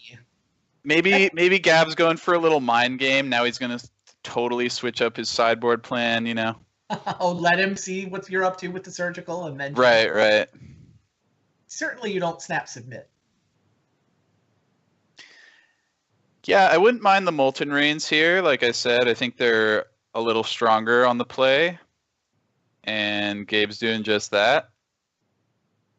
That makes sense. Cutting an Angler, that's interesting. Yes, sideboarding with the Hollow One deck is tough because all of your cards are pretty important to your Goldfish draws. So, in matchup like against Jund, for example, where you want all these big game hunters and fatal pushes, I see people just kind of randomly trim cards here and there. It's like, oh, I guess I'll cut a couple Phoenixes and a couple of these, So it's tough to sideboard much with a deck that's so synergistic. True. The second game, obviously, Nassif was way behind for most of the clock time that we spent watching it, but it was close. BBD was down to like 1 or 2 turns where he had to find a bridge. And we saw in the first game that they don't always find it. Yeah, it was like game 1, BBD ran extremely poorly, and game 2, he found it pretty quickly, so... Yeah, found it and the cage first.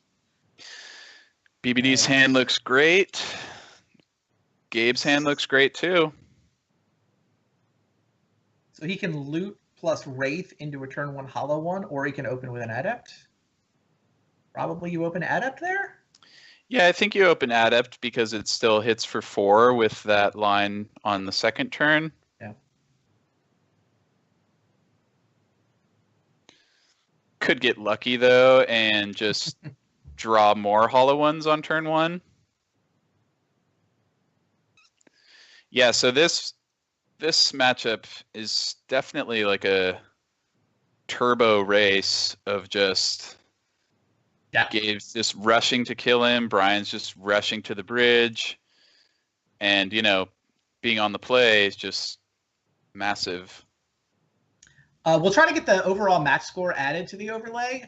It is Team Pomplamoose 1, Team Genesis 0 at this point. So Nassif, Logan, and Reed are up a match. BBD doing his best to even things up right now. All right, Nassif cycles the Street Wraith into Blood Crypt. Looks like he prefers at least 1 Hollow One as his turn 1 play, hoping for the second one. Yep. Proving me wrong. I've been really impressed by Flameblade Adept. It's good. It's not going to deal. Oh, there's the second Hollow One. Wow. I was going to say, you said, the Adept does 4 anyway, but I'm like, if you're going to deal 4 anyway, then cash in the variance. Your worst case scenario is you still hit for 4 on turn 2, but your best case scenario is you find another Hollow One. That's true, but if, say he missed, the Adept has more potential on like turn 3, turn 4, You can still play it on turn 2. It's just which one is turn 1, which one is turn 2. I think Nassif's line is just better. Yeah. Easy to Good say point. now we see the second Hollow One, but I'm not sure what the advantage is of the opening with the Adept. You don't give yourself the ability to get lucky, and I'm not sure you get paid off for surrendering that chance. I think this card is the question here. Me and Gabe are just, he went for the play, but I kind of always make the play under the assumptions that you won't get lucky, I tend to play that way as well. It's Yeah. just I don't think it's the right way to play a Hollow One deck. Totally agree. Here we go. Turn 1. I got 8 power. Your go. Can Brian find Ensnaring Bridge and set up quick enough? Gonna be tough. He does have the Mox Opal. He has the Shredder. He has the Lantern. Oh, he can't activate Mox Opal yet. Wasn't able to get a third artifact down. Yeah, this is And just. oh, by the way, Nassif has an Ancient Grudge. Crunch. Here's 8. And now he can either grudge, say, the Opal, or he can play a pair of Adepts, where any discard spell would become lethal. Don't know what the right answer is. He goes for Adepts. Yeah, this is just an incredibly potent draw from Gab. I mean, obviously, turn 1 double Hollow One is Oh, exactly there's what you the want. Cage. So that Ancient Grudge only gets to kill one thing. BBD sees second Lantern on top. That's not what he wants. Oh, he sees Nassif has the Faithless Looting. Now the Adepts are lethal. Nassif has a turn 3 kill. 8 Yep. plus 8 plus that Faithless Looting is 2 discards to trigger the Adepts. We're done. Well, he can mill it and play Cage. Oh, he's going for Stirrings. He can mill the Faithless Looting, sure, and then fall to 2. But it's kind of just delaying the inevitable, I think. Stirrings found Dark Slick Shores. Yeah, I mean, if Brian had time, he could Inquisition the Grudge.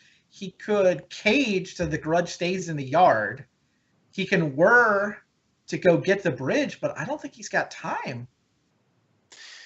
Mills Yeah, the Looting. Now any land is lethal. Okay, Tasigur on top is not going to kill Brian. And he is going to play the Cage, so Looting's not coming back from the yard. Grudge is not coming back from the yard.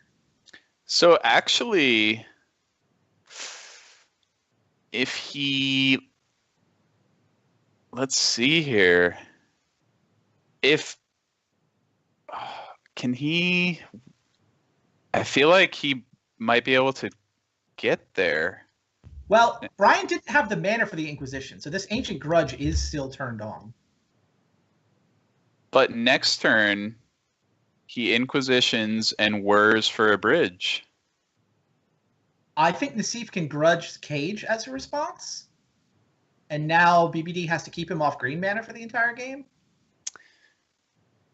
That might be true, but it's better than dying, right? Oh, you're right. No, I thought we were done, but Yeah. the fact that BBD was able to mill the Looting into kind of a blank. Tasigur, like, And there's a Flameblade Adept on top too, which is functional blank. yeah, just nothing. So Nassif has Brian at 2, but can Brian stitch all of this together? Does Ancient Grudge do anything yet? If Brian has a Whir, he's got Glimmer Void, and he still has the 3 artifacts. So even blowing up Opal doesn't help, does it? Because Brian's holding the Glimmer Void. Oh no, he sticks Brian with a card in his hand. Can Brian empty his hand? Yeah, exactly. He needs to get rid of that Thoughtseize. He needs like a 0 mana artifact. I think. I mean, the way I see it, he's got a mill Thoughtseize, draw a 0 mana artifact, and then Yep. Inquisition, land, whir for bridge. He'll have 0 cards. Because if he's stuck with 1 card, he's going to die to the Adept still. Yep. 2 1-power Flameblade Adepts can attack for the last 2 damage. Meanwhile, Nassif can grudge something proactively. Like, Nassif is the one who's thinking right now, and he thought about, do I grudge Mox Opal? Is that a thing? And he's decided no. Ships the turn back to Brian. Yeah, Brian it doesn't. get his Codex Shredder untapped. So now it's BBD's upkeep, and I think he has to shred Thoughtseize. He has to shred it. It's not going to get all those cards out of his hand otherwise. He clearly can't cast it, being on 2 life and all. I think he has to shred Thoughtseize and get lucky. Yeah, and Gab's feeling great. Like he's like, okay, but it's really close here. Yeah. He has to save the grudge for a bridge here, and Yep. and he doesn't know about the Inquisition, so Now he doesn't know about the Glimmer Void either, which is relevant to all the math. okay, Wow, that he drew the Thoughtseize?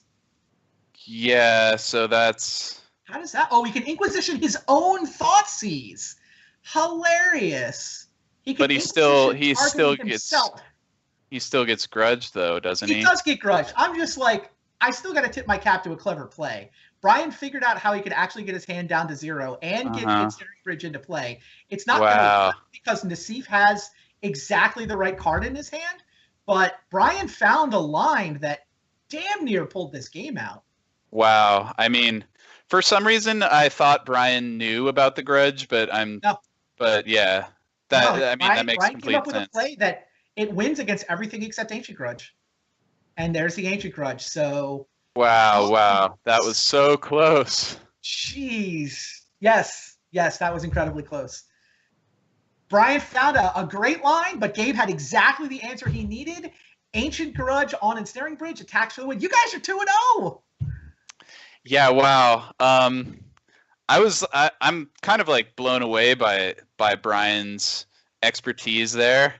Like I'm just confused. I'm like, did he not have a stop on his draw step? And it's just like, no, of course he did. He's playing Lantern. He knows exactly what he's doing, you know. Played it like a true master, I feel. And game 3, Gab just had all the, perfect draw. Nassif's draw was absurd. Nassif's draw was double Hollow 1 on turn 1, plus a turn 3 kill that Brian had to Codex shred him out of to then almost stitch together the turn 3 lock. Wow, that was a great game of Magic. Yeah, and it came down, pretty much came down to Xaxes with those 1-power adepts too. That was just wild. Yeah. All right. Well, Pamplemousse is up 2-0, and Gab Nassif is on a roll. He has won both of those games, and the way this format works, he's just going to keep playing. Genesis knows what they're up against. They've got to keep throwing decks up against it. And the other rule that actually kind of kicks in at this point is you're not allowed to repeat a player until everybody has had a chance to play. So we saw Seth play the Smallpox deck. We saw Brian play the Pox deck. That means it will be Brad Nelson playing this next match, even if the deck they might want to throw up against Hollow One isn't necessarily one of Brad's specialties. It will be Brad. Question is, which deck will he be playing? Meanwhile, Yeah. easy night for you so far. You just get to sit back and watch. Yeah, You might this not is even have to play. this is just fantastic. I mean, everyone that's played in a team event knows how great it feels to be carried, and it's feeling great. Just free wins, undefeated. It's the easiest way to win. All right. Well, kick back, relax, watch another match, see if your teammate can get a third W on the board. Stay tuned, guys. We will be right back after these messages with more Team Modern Super League. Need the latest Magic the Gathering singles for constructed, casual cards for the kitchen table, or sealed product for a draft night with your friends? CoolStuffInc.com has what you're looking for. With an extensive selection of singles, sealed, and supplies, free shipping on orders of $100 or more, a 25% buy list bonus, and our ever-popular customer rewards program, CoolStuffInc.com is a one-stop shop for all your Magic the Gathering needs. Rivals of Ixalan is available in stores. Stake your claim. The Golden City of Araska has been found. Build your forces with new vampires, merfolk, pirates, and dinosaurs, and gain the city's blessing. Visit rivalsofixalan.com to find out more. Check out Rivals of Ixalan Booster Draft Leagues on Magic Online. Draft anytime, play anytime. Available now. For more information, visit mtgo.com.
Hey everybody, welcome to the Team Modern Super League week number 2. I'm Reed Duke here with Seth Manfield. Seth, how's it going?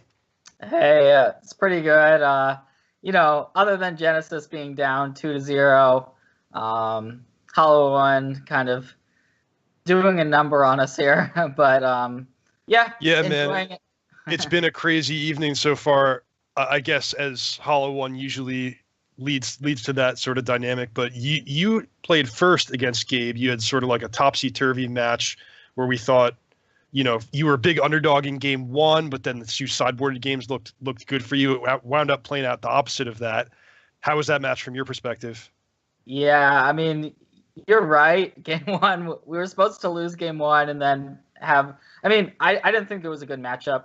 We thought you guys were likely to lead on Hollow One, and we knew it was kind of a bad matchup, but we thought you might play something else, and we wanted to play the Pox deck. And yeah, I mean, the Leyline of the Voids after sideboard were kind of the plan, but you also still need, other things. And yeah, I mean, Hollow One does its thing. It's one of the top decks in the format. So yeah, to be honest with you, you guys came with a really strong lineup against us for this week, and we felt that Hollow One was like our best deck against your team. So we played it first, and we're just like, all right, this really, has to do some heavy lifting. And so far, it's done exactly what we wanted it to do, and potential to keep going. We're going to see Gabe against your teammate Brad Nelson this round. Yeah, it's been tough to. We knew Hollow One was one of your best decks, and there's a couple of different strategies to that. Whether you want to either wait and hold your best decks and kind of play your 50-50 style decks like your Jund deck early and then kind of hold your trump card for later, or if you're just going to be like, you know what, I want to get off to a quick start and just start winning. And considering that worked out, I think it's working out for you guys, obviously, here.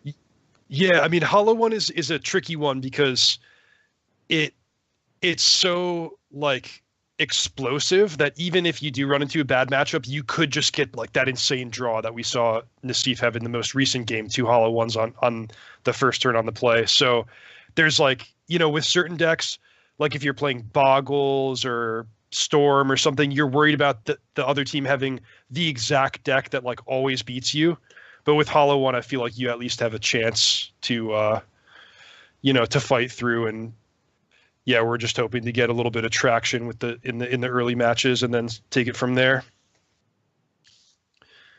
Yeah. So basically, I like Hollow One, and I think you guys were correct. I don't know if 4 Ancient Grudge is what all of the versions are playing now, but I think that you guys your decks were prepared for a couple of things. Like we thought you guys might expect things like Tron and Lantern, just because we played them at the last Super Series League, and BBD has been playing a lot of Lantern. Pretty much every Modern event he's played Lantern, and then I've been playing Tron.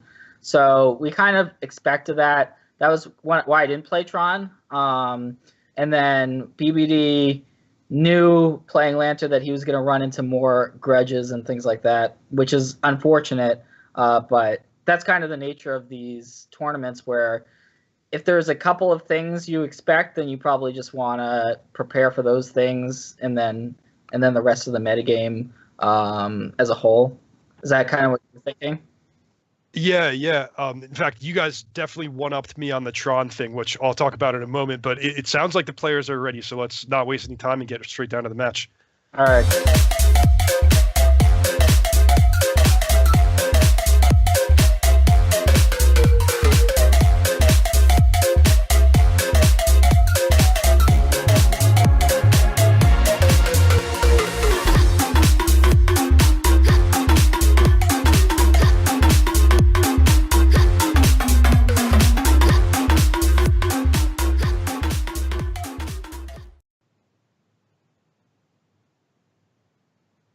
Welcome back to the Team Modern Super League. You're watching match number 3 of the evening between Gabriel Nassif with Hollow One and Brad Nelson, who it looks like has brought Jund. Yeah, well, this is the nature of being down in a hole.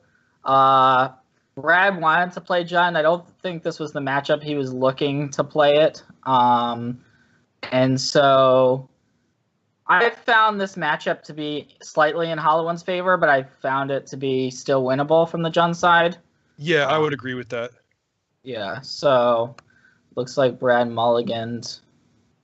And then the Dark Confidant, well, the creatures look poorly positioned against the bolts, but Nassif doesn't have any way to churn through his hand or get an early Hollow One, so I guess we'll see how this plays out. Yeah, it looks like Nassif kept a fairly unexciting hand, and I think part of that may have been the logic of, well, I don't want to mulligan to something specific if Brad's just going to Thoughtseize me on the first turn anyway. So, focusing more on the card quantity aspect than looking for something in particular with his opening hand. Yeah, that makes a lot of sense. When you're up against a discard spell deck, I hate mulliganing and just having like 1 or 2 spells in my hand. So here, Dark Confidant's going to eat a Lightning Bolt. Actually, in that sense, Nassif's hand matching up somewhat well. He also has both the Bloodghast and the Flamewake Phoenix to combat the Edict effect of Liliana of the Veil, but we'll see if he's able to navigate that correctly, because if he does just run at the Angler at the wrong time, he might get caught. Yeah, and it looks like Nassif's previous draw step was the Goblin Lore, so now he actually does have a way to dump possibly that Bloodghast or the Flamewake Phoenix, and then have some Gurmag Angler fodder, but you never know what's going to end up hitting the graveyard. He drew into a Hollow One, but discarded it right away. He also binned a Bloodghast, which is pretty good, and is left with, I guess, a decent hand. He's going to have to cast those Phoenixes for retail value, but the Angler, the Bloodghast should pair pretty well together. Yeah, I think that was fine for Nassif. I mean, he's got a nice next turn set up. He would like to have a Phoenix, I guess, in the graveyard, but Brad, unfortunately, does not have a Thoughtseize. Would be a lot better than a Inquisition here, just because it could nab the Gurmag, which is kind of the card that's holding this hand together. If Nassif is able to get the Bloodghast into play, he can then have protection against the Edict of the Liliana that Brad would want to set up to get rid of that Gurmag Angler. Yep. But Brad has to match it up correctly with an end of turn decay and an untapped Liliana, because you won't have access to enough mana to do them both in the same turn. Yeah, so that would be a reason not to play the Tarmogoyf, although the Tarmogoyf is a 5/6. It's a pretty significant set. Something I'd like to mention for anyone who's not super familiar with this matchup is the games actually play out quite differently before and after sideboarding. And in this game 1 here, before Nassif gets to bring in his sideboard cards, I think Tarmogoyf is the absolute best card that Brad has access to. A creature that's, thanks to Nassif filling his own graveyard, usually just giant brick walls, everything on Nassif's side of the battlefield. And in a matchup that is not necessarily so good, you just have this really quick, hard-hitting threat that can steal you games. After sideboard, Nassif gets to bring in stuff like Big Game Hunter. Sometimes he has Fatal Push, sometimes Liliana of the Veil, but he's a little more prepared for it after sideboard. But in game 1, it's quite hard to get through this Tarmogoyf. Yeah, I've actually been play testing Jund this week, and I realized going, because I was talking to Brad about sideboarding for the deck, and I realized Logan mentioned bringing in Big Game Hunters against Jund, and I was thinking about them more for Eldrazi as like a good card there, but it makes sense to have them against Jund. But I'm not sure if players are widely bringing that card in against Jund, because it's only really hits the Tarmogoyf, but it makes a lot of sense because that card is the main way of pressuring the Hollow One deck. Yeah, I know that my teammates they sort of like have this thing for Big Game Hunter, like Nassif and Brock Parker and Ben Rubin. They all just love the card. They play like 4 in the sideboard, which I think is a little bit overkill. It seems like a tool you want access to, but you can become exploitable, like people keeping their Scavenging Ooze at 3/3, stuff like that. But I will say that when the card works, it's pretty impressive. So it looks like Brad wanted to be proactive. I like that, just getting the Goyf into play and start. Maybe if he's able to say draw another Tarmogoyf or something like that, he can just have a lot of pressure going.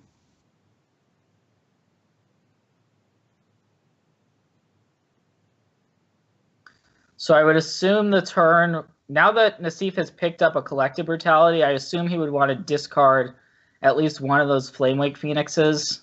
He's probably going to want to escalate that, and then also play the Gurmag Angler. So you're thinking maybe just drain for 2 life and look at Brad's hand? Yeah, I think so. Would you try to discard 2 Phoenixes and just really cross your fingers that the Angler is going to survive? I guess if you're clearing the way through any kind of Maelstrom pulse, like maybe it makes sense. Yeah, I'm not sure. I probably wouldn't, just because you can cast one and bring one back on the following turn. And then if Brad say rips like a terminate or a pulse for the Gurmag Angler, you might have put all your eggs in one basket that way. No, you make a good point. Playing the 4th land untapped just makes it pretty clean, risk-free decision there. Yeah. Looks like Gabe agrees with you. Oh man, I'm not sure if you saw the end of the last match, but I had just a nightmare flash through my head. What ended up happening was Brian had to Inquisition himself to get his hand empty for Ensnaring Bridge, but I was afraid just with the Magic Online template that when he cast the Inquisition, Gabe would assume it was targeting him and respond with Ancient Grudge. But, that would have been great. Nassif, he told me he's so nervous playing this that he's being so careful not to misclick and stuff like that, and I really appreciated it there that he was made sure to double check everything that was happening, but could have been a disaster. It's weird. I also feel way more nervous playing in this thing than I do in just a normal, online match. It's my first Super League, so my first match, I think playing, I made a misclick last week where I sacrificed the wrong I sacrificed the wrong pile to a Liliana, and then I actually somehow got lucky and it ended up working out for me. But I totally know where he's coming from on that, and that was a great match from both sides. I thought when watching BBD play it, I was thinking he was going to do something else, and then he found a line that he was only really dead to that one unknown card, which happened to be the Ancient Grudge. Yeah, I mean, from Nassif having one of the best draws that any deck is capable of having in Modern, on the play, this super fast turn 3 kill, Brian actually found a play that was able to beat the board, which in itself is super impressive, but Nassif just had to have the exact perfect hand, exact perfect last card, and he did. So it looks like Brad actually did draw a Terminate for that turn. So that was the answer to the Gurmag, and now he's actually ahead in this race. Yeah, and because the Flamewake Phoenix has to attack each turn of Fable, Nassif's in a pretty bad spot here. He can play the Street Wraith as a blocker, but he's going to have to go to 3 to do it, and then Treetop Village is going to finish the job. Yeah, so instead he has to cycle. Ooh, man. Timely Terminate. Do you like cycling there, or would you rather have played the Street Wraith and hope to draw a Bloodghast or a Phoenix? I guess he drew a land anyways, so... Well, the Flamewake Phoenix has to attack each turn of Fable, so he's going to have only the Street Wraith as a blocker, and he'd have to shock himself with the Blood Crypt to cast it. So he'd be at 3 and dead to the treetop, unfortunately. Good point. But, we've had 1 or 2 moments where where the tops of our libraries were good to us, so I guess you guys get to have a turn as well. Yeah.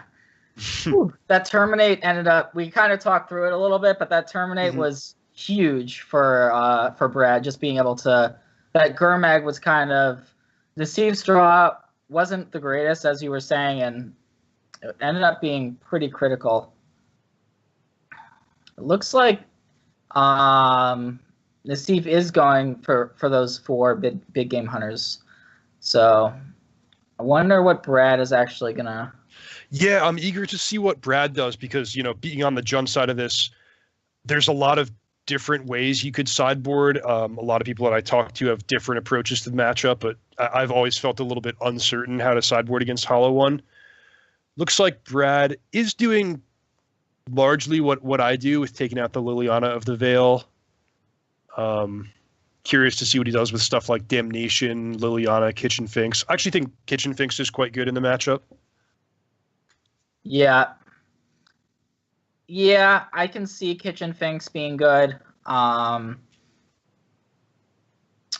think that he and I kind of are thinking along the same lines for the sideboarding.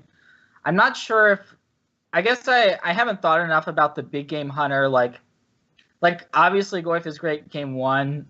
If you know that your opponent is bringing in 4 copies of big game hunter, I don't know if that means you're actually at that point cutting Tarmogoyfs. I'm not really sure enough to know the answer to that. Mm-hmm. Yeah, I'm not sure either. I bet that if Nassif knew Brad was keeping in all 4 Dark Confidants, he would want at least a couple Lightning Bolts. Dark Confidant's one of those cards, like I don't know if you want 0, I don't know if you want 4, I don't know if you want something in the middle, but it can be a double-edged sword in a matchup like this. Do you like Liliana the Last Hope as like a... I often had like 1 in my deck. It's not a great card, but especially if your opponent is doing something like what Gabe is doing, bringing in the reactive cards, it's something that you can have in your deck to ensure that you're going to win a long game, even though it's not very good in your opening hand. You can also neutralize a Flamewake Phoenix, which is sort of as good as actually exiling it. That makes sense. I think Brad's going to be looking for... He brought in two Nihil Spell Bombs and a Grafdigger's Cage for the graveyard stuff. It looks like Nassif is going to mulligan here, though. Oh yeah, look at this. On the play with no lands, but 2 Street Wraiths and a Hollow One. So you might be thinking like, okay, if I can draw into a land or another Street Wraith, maybe. But Nassif, he tends to be a more disciplined mulliganer than me. So I think he probably won't keep this, but we'll see. Are you in the camp of keeping more hands then, rather than... Usually, yeah. I'm an optimist, so I like to look at the bright side and plan for things going well and stuff like that. Oh man, he kept the hand. Wow. Look at this. Okay. And he found wow. a land, so he's gonna be okay here. He can either just cast the Hollow One for 1 mana, or maybe play the Adept, but wow. Probably just cast the Hollow One, I think, especially against a deck with Lightning Bolt and Fatal Push as its 1 mana removal. Yeah, this is interesting because I think you do play the Hollow One because you don't want a Goblin Lore next turn and potentially lose it. So I agree. think even though if you knew you weren't going to discard it next turn, then you would keep it. But since you don't know that, I think you want to just get it in there. Okay, and Brad finds Nihil Spellbomb, which you mentioned one of his best cards after sideboard, but just so happens it's not lining up that great against what Nassif's opening hand is. Which that's a big thing about the Hollow One deck, is it can play out in a pretty wide range of ways, so it's hard to have a card that's always great. Yeah, it turns out turn 1 Hollow One is pretty, who would have thought. And that was a risky keep, but maybe looking at it more, I mean, Nassif has played this deck. I'm sure he's played it a decent amount, so probably. I mean, you have to get lucky with the deck, and so maybe we can get Athena to replace the overall match scores with just the running counter of how many turn 1 Hollow Ones we've had. Yeah, that'd be good. So interesting that Brad chose to play the Treetop Village that turn. I guess he's forced to now set up a Maelstrom Pulse, but that might be pretty slow. Yeah, it seems that his priority is definitely getting the Hollow One off the table, protecting himself. I mean, if you play the Dark Confidants, like you're not going to block, then you're going to take between 5 and 9 damage, and then untap at 8 with a Dark Confidant. It's a pretty tough spot. Yeah, I'm not sure if he can actually afford to take just a whole turn off, though. Maybe if he bolted the Adept, he would be live to maybe draw something like a Blackleaf Cliffs or something, some untapped land to be able to. Yeah, I'm not sure. So yeah, he could have gotten a Blood Crypt, I guess, which would cost him a little bit of life, but bolting the Adept would probably make it up to him, and then just hope to draw a third land. Yeah, although the treetop is a little bit awkward. Obviously, he would have rather just played that on turn 1. That would have saved him this whole issue, but he just drew it for the turn.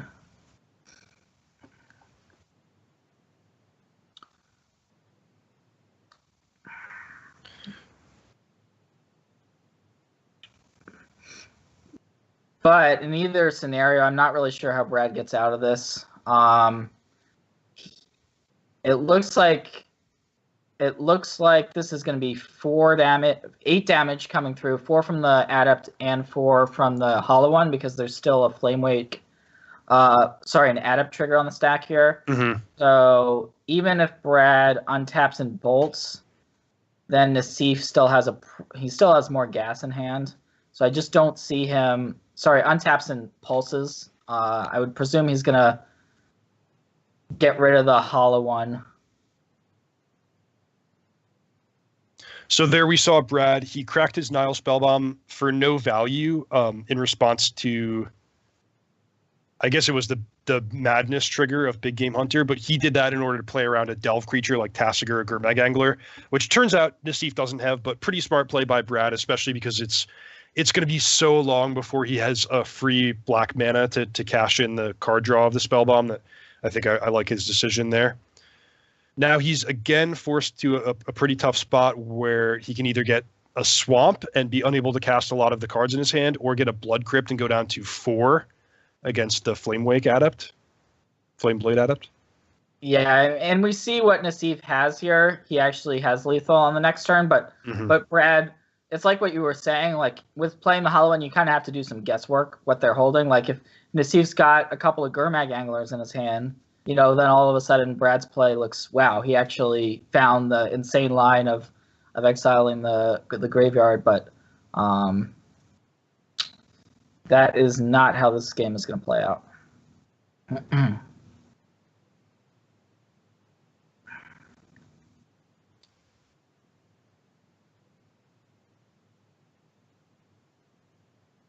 Do you think the sideboarding changes then once you switch play and draw? A little bit. I mean, it might just be the case that like your 60 best cards are your 60 best cards, and it's not worth it to change anything. But I do think the value of a card like, Thoughtseize is a great example. The value of Thoughtseize changes whether or not, based on whether or not you can snatch that turn 1 Faithless Looting or Burning Inquiry. Similarly, Dark Confidant is like when you're on the play and you get out, ahead smoothly, you're going to find a nice window to play the Confidant. But if you're on the draw and you're battling back from behind, you might not find a spot, kind of like we saw in that game. But Brad had the 4 Confidants in. On the draw, so I don't expect him to change that. Yeah, and I'll be honest, like part of the sideboarding advice I'm going to take, if it's wrong, I have to take some of the blame for it, because I was talking to Brad about sideboarding, and he did kind of what I was recommending, because I've been testing for Phoenix, because I'm going to that and Brad isn't going, so I've been kind of playing more modern lately. But Jund is just kind of one of those decks where Brad's logged way more games with it than I have, because he's kind of always gravitated towards this style deck. But when you look at it on the flip side, Hollow One is actually a new deck. So unless he's playing a lot of this matchup recently, it still kind of might not be, a matchup that he's super familiar with. Yeah, I mean, I certainly think his sideboarding is reasonable. Among a lot of really close choices, The one thing that I know that I would do different is I'd have the kitchen finks. I think it's one of those matchups where like sometimes you just need a tiny bit of extra breathing room to stabilize, like a turn where you can neutralize the life loss of a Phoenix and then chump block a big guy. Like sometimes it just buys you enough time. But certainly not a card that's going to win on its own. It's just a role player type of effect. All right. Well, I'm really hoping that Brad can. Oh wow. Okay. See, three Dark Confidants. That's a lot of Dark Confidants.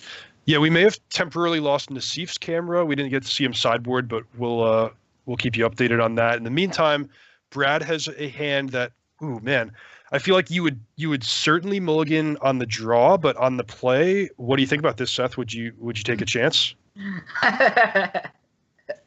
Wow. You're asking me. I also tend to keep more hands. This is one where I'm certainly keeping it. I'm certainly keeping it if I'm in a league online. Am I gonna keep it? Okay, here? now what if there's 10,000 people watching? Then what do you do? Exactly. Once I get there, then it's like, I don't want to lose to my own Dark Confidants.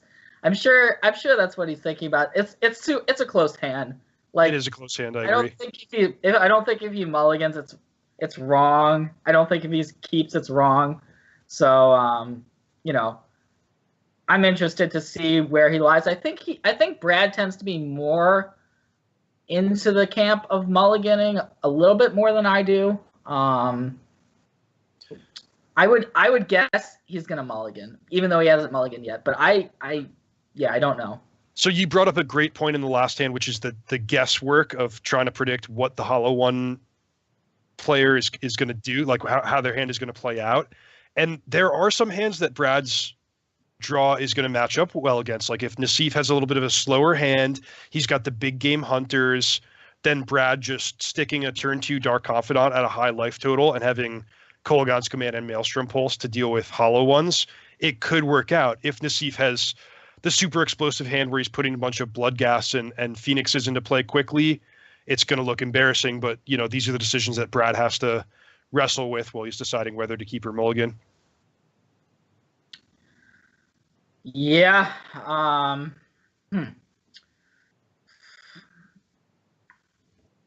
So I guess we're hopefully Nassif. Obviously, he's in a different.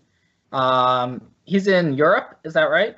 Yeah, he's in Paris. He's in Paris right now. So his connection in Paris might not be the same as ours here. So we'll just have to hopefully. I mean, it's still a thing where he's got his clock running. I don't know if timing out is still live here in the Super League, but yeah. I guess maybe we'll get the answer to that. Hopefully, obviously we don't want that to happen. Even me, I don't want to, I don't want to win a match like that. So I'm hoping that this isn't a big issue. Or I guess one of you, I don't know. Yeah, I don't know I don't know what the protocol is for this situation, but I guess tagging in isn't really a thing that is. I don't know. I don't think that's allowed. But all right. So it looks like his cam is back. Cool. And okay, so he has a card that that I really like in this situation, which is Collective Brutality, able to. I mean, it would just be perfect if Brad's first play is Dark Confidant. Nassif could play the Brutality to kill the Confidant, get a card or two in his graveyard for free, and nab one of those removal spells. But that aside, it's not a stellar hand. So both these players kind of just deciding if they think their hand is going to line up well.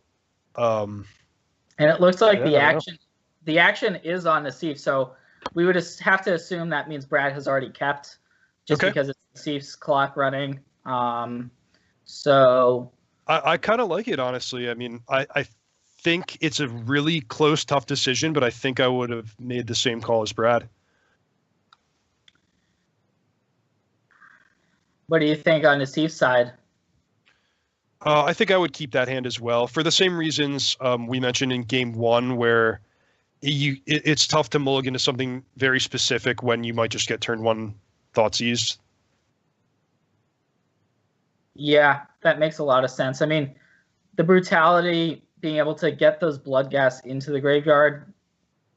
Brad doesn't have one of his graveyard disruption cards, so that could be a pretty real problem because Brad doesn't actually have the Dark Confidants aren't really a fast clock, especially like you were saying if the first one dies.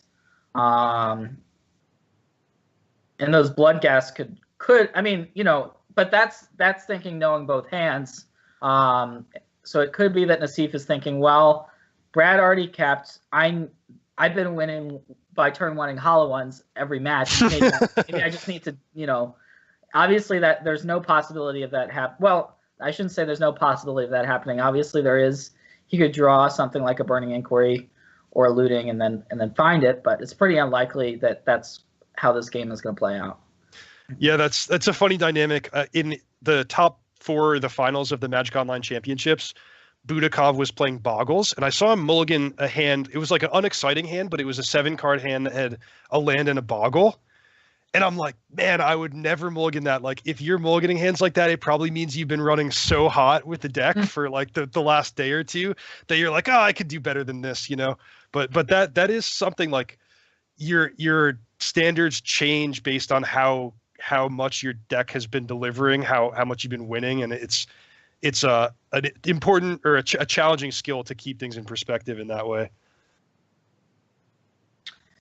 Yeah, and so it looks like Nassif capped, which I think it was a good decision on his part, especially looking at the hand cams here. So do you like double escalating this brutality?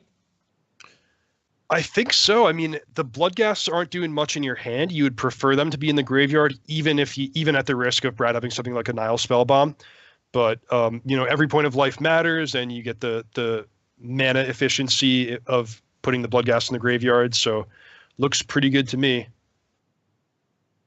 So be honest here. If Nassif wins this and just 4-0s us, are you going to be sad that you didn't get to play your Teamer Moon deck? No, I don't. I'm more than happy to not play, whether it's Nassif on his own or Nassif and Logan.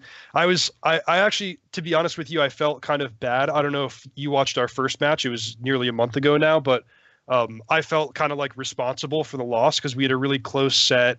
I went 1-1 with Jun to bring it to the siding match, and then I played my pet deck, Soul Sisters, which is like, probably not a deck I would bring if like my only goal was winning, but I just want to like bring something fun and goofy and stuff, and I just got demolished. So like, I sort of felt responsible for our round 1 loss, and now I'm like buckling down, like this is an elimination match now, so let's not leave anything to chance.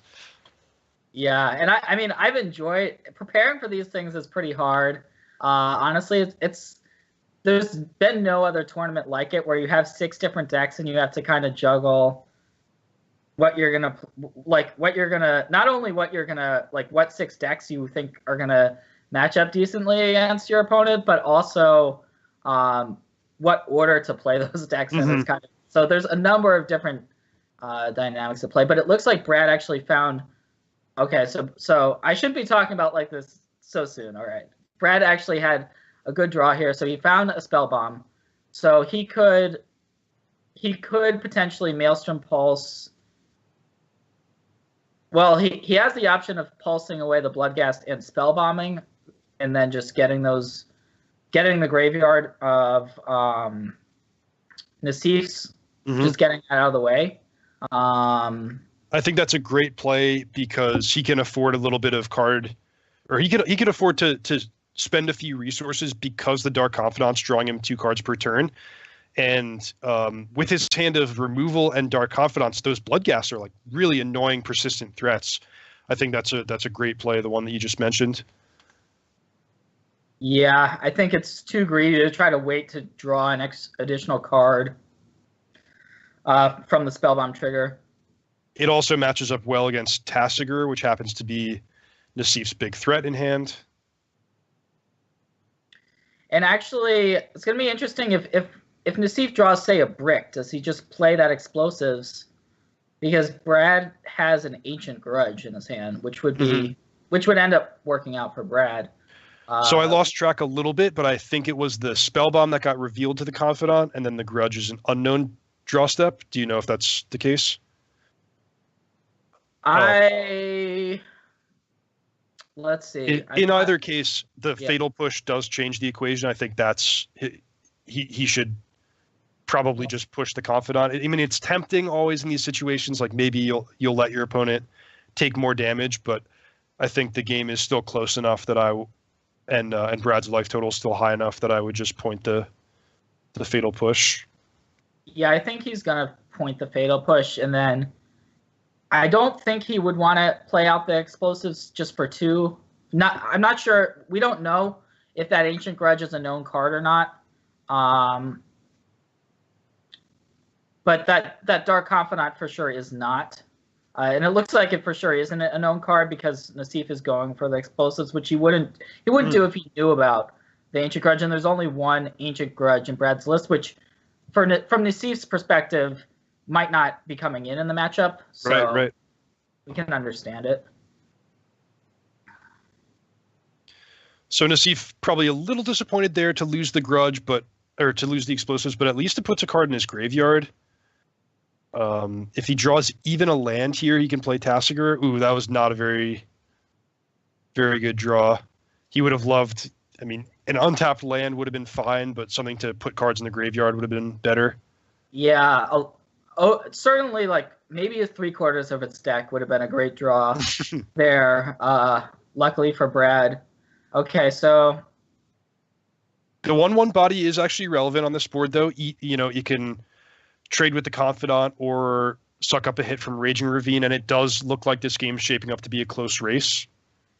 And unfortunately for Brad, that Tarmogoyf looks like it would be a 5/6 on this board, and Nassif does have another big game hunter. I wonder if that could be something Brad is. It looks like he might be actually going for the Raging Ravine, which is pretty smart if he's thinking along the lines of Nassif has 2 cards in hand.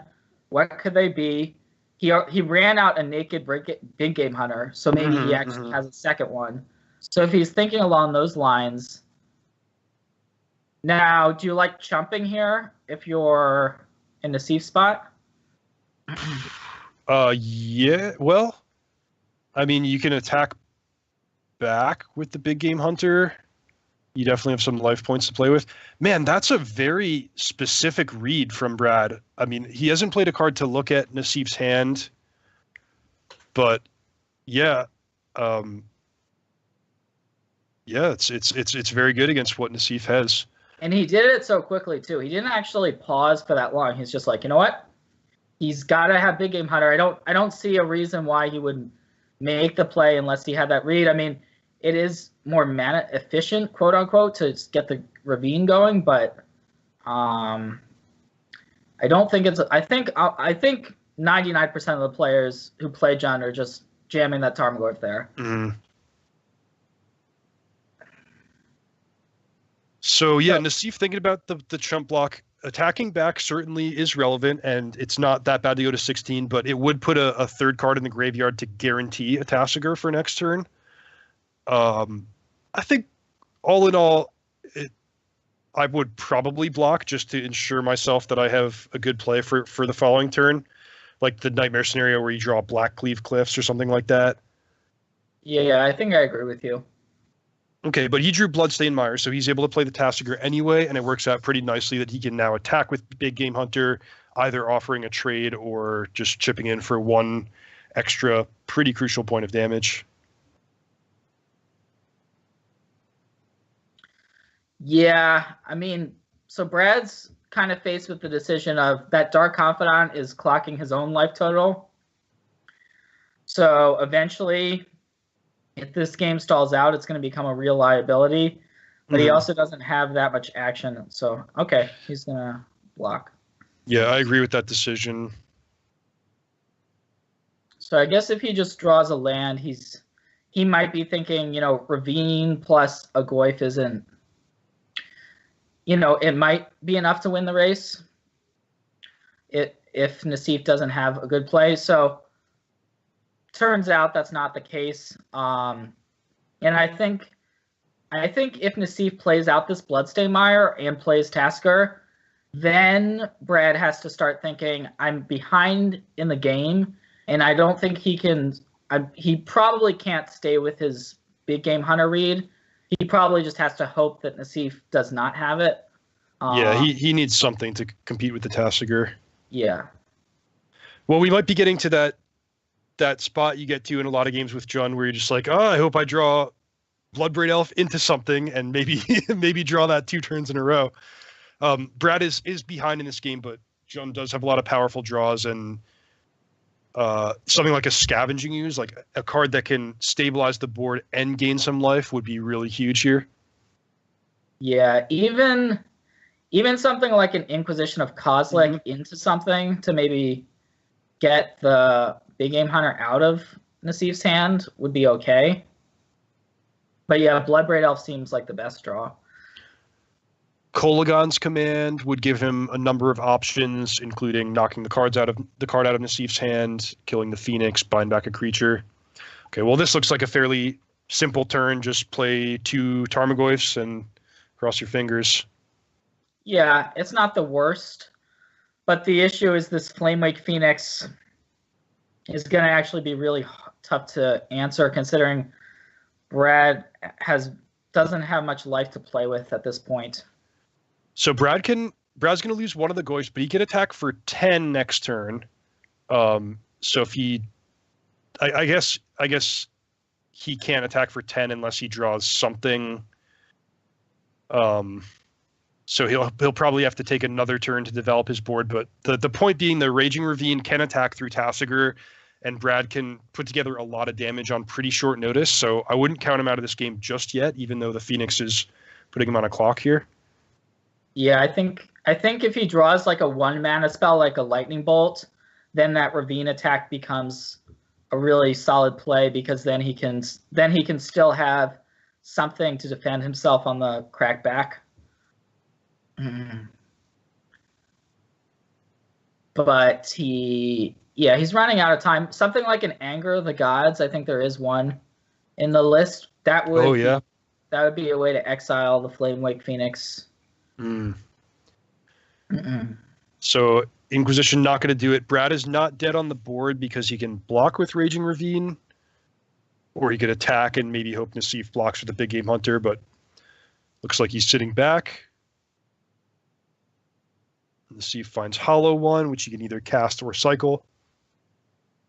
Yeah, the rare time when we might actually just see a Hollow One hard cast. So remember, Brad does have the Grudge in the graveyard, so I think if Nassif was savvy about that, he maybe just cycles pre-combat. Good point. Yeah, that happened a while ago, and sometimes it's easy to forget that Grudge is in the graveyard, and I made the same thing. I wasn't thinking about the Grudge. Same thing with Nassif. We'll see if Brad is thinking along a different line. So he would love a Bloodbraid into Anger of the Gods here. Let's hope he can do that. Looks like the Phoenix is going to go all the way. Yeah. All right. Well, that's unfortunate. It looks like we're going to our Grixis deck. It's going to be BBD playing it. We think that was our best deck. We were kind of holding it for last, but... Well, Brian said in the pregame show that he thought it was favored against all the decks in our lineup, so it is well within the realm of possibility that he could just make good on that and go 4-0. I mean, just got a 4-0 a league or a daily event, and you guys are on to the next round. But so far, it's been a one-man show. Gabe Nassif 3-0 with the Hollow One deck, still continuing to play. And yeah, as you said, we'll see him against Brian Braun-Duin next round. All right. Okay, Seth and I are going to back out, but we will be back for more Modern action next round. Need the latest Magic the Gathering singles for Constructed, casual cards for the kitchen table, or sealed product for a draft night with your friends? CoolStuffInc.com has what you're looking for.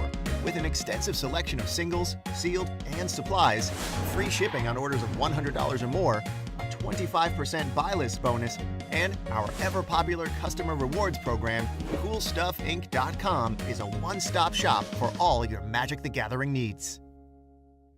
Rivals of Ixalan is available in stores. Stake your claim. The Golden City of Araska has been found. Build your forces with new vampires, merfolk, pirates, and dinosaurs, and gain the city's blessing. Visit rivalsofixalan.com to find out more.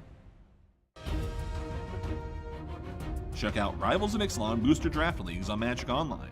Draft anytime, play anytime. Available now. For more information, visit mtgo.com.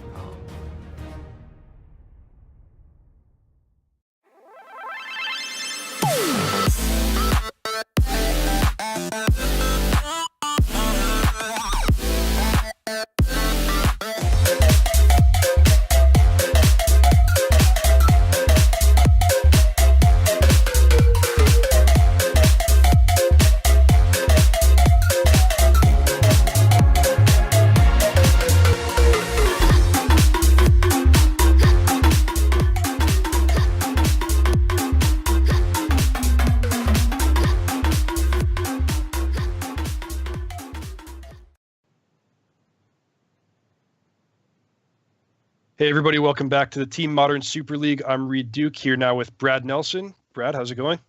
Well, it's not going great. Gabe Nassif is taking his time but beating us relentlessly with this Hollowed One deck. And we banned it before, mostly because we don't really know how to attack it, and the decks we bring aren't that good against it. But the Scapeship deck really caused us a problem, as in you brought two decks that beat all our decks, so congratulations. Well, if anyone's just tuning in, Brad is referencing Gabe Nassif 3-0 with Hollow One, having taken down Jund, Black White Smallpox, and Lantern Control. And now my team, Pomplamoose, is on the verge of victory here if he can win one more. Our team took the calculated gambit of putting what we thought was our best deck first, the Hollow One deck. Mm-hmm. But actually, we've heard from Seth and Brian that you guys took the opposite approach, putting your best deck last, which is the one we're going to see now in the hands of Brian. Supposedly best deck. We don't really know. BBD's been working on it, but that doesn't mean much yet. We'll see. Like, this could end up being a new deck if we at least rattle off a couple wins with it. So I'm excited to actually see it in action. He's been playing it a lot on Magic Online for the last week, and this is its first, real test to see if it has legs in the format. Yeah. It sounds like both of our teams had that dynamic where, like, each player was bringing their own brew that they were really excited about, and the other two teammates were just like, yeah, maybe you can play that. Maybe if we're up, like, 2-0 or something, we'll let you play that. But the opposite happened with us, where Seth was like, I don't think we're ever going to actually select Black White unless we play it for the first round. And we're like, yeah, whatever, go for it. I wanted to lead with Lantern, thinking Nassif, being from Europe, might lead with that or Colorless Eldrazi. And I was right on that. I thought maybe he'd take his shots and go to sleep since it's so late in the Oh, okay, so you're referencing the time change, that it's like 4 in the morning for Nassif. Yeah, that makes sense. That had nothing to do with it? That actually was one of his original conditions for being on the team. He's like, yeah, I want to be able to play first every night and then just go to sleep, which we said, okay, that's fine. But actually, he's just been like so excited to like stay up and spectate and be part of the team that he hasn't even been going to sleep after his turn is over. I didn't know how exciting this was going to be until we played a couple weeks ago. And right when it started, I was just like high energy and having a whole lot of fun playing the whole night, like running out to the living room and watching it with my fiance and running outside and running back in. I haven't really won much yet, but at least I'm a good cheerleader for the team. Yeah. Well, if Nassif can win 3 matches in a row, there's nothing to say that Brian can't win 3 matches in a row. So we are still very much in the thick of things here. Also, as we mentioned, Hollow One was our deck that we really felt good about. So if that gets eliminated, then things get a lot more dicey. But we got to see what happens. So let's head down to the match and see what Gabe Nassif and Brian Braun can do for us.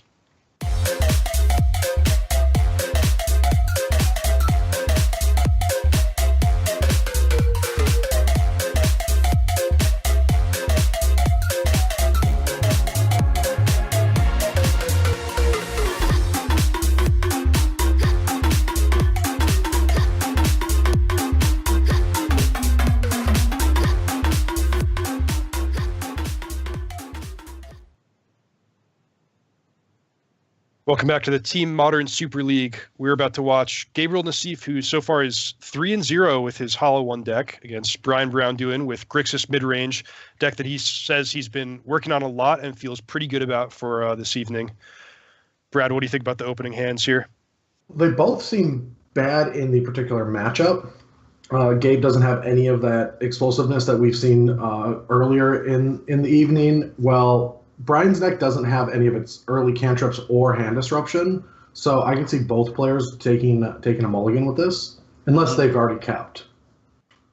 Yeah, so one of the hallmarks of the Grixis deck is the Snapcaster Mage Kolaghan's Command sort of engine. Those two cards pairing together make sure that you never run out of gas in the mid-range, in the mid-game, but they can be a little bit clunky if they're like the first spells that you have to cast. You really want something like a Thought Scour or a Lightning Bolt to get the wheels turning. So Brian's hand is pretty slow if he's not able to find a cheap play. But Yeah, same thing is true on Nassif's side, so yeah, we'll see. All right, well, Nassif, I guess, kept since it looks like he's on the play, and Brian's taking his scry right now. But that's exactly it. With Jace the Mind Sculptor showing up in the format, we've seen Bloodbright Elf take a huge jump as the better card.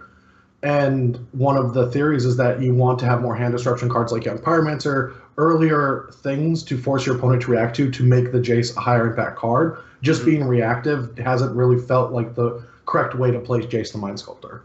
Yeah, that was a big part of actually both the Jace decks that we brought this evening, Logan's blue-black deck and my Teamer Moon deck, unlike the sort of like big unwieldy blue-white decks where you're going like land nothing, then trying to play Jace, these decks are sort of like lower to the ground where you're trying to fight one for one and make sure you have a little bit of like a cleaner board when you play Jace.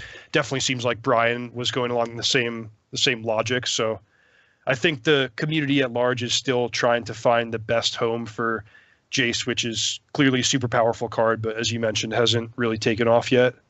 Yeah, I think we're going to see that where having threats in play or threats that could potentially be played like Vendilion Clique or Tarmogoyf from your Teamer Moon deck, even just the effect of Blood Moon, just forcing your opponent to not always have a strategy in mind or like a game plan in mind is how I feel like cards like Jace the Mind Sculptor will take advantage of games. That's why, both of us like to play mid-range decks for mainly that reason. We never want our opponents to have a clear strategy against us. Mm-hmm.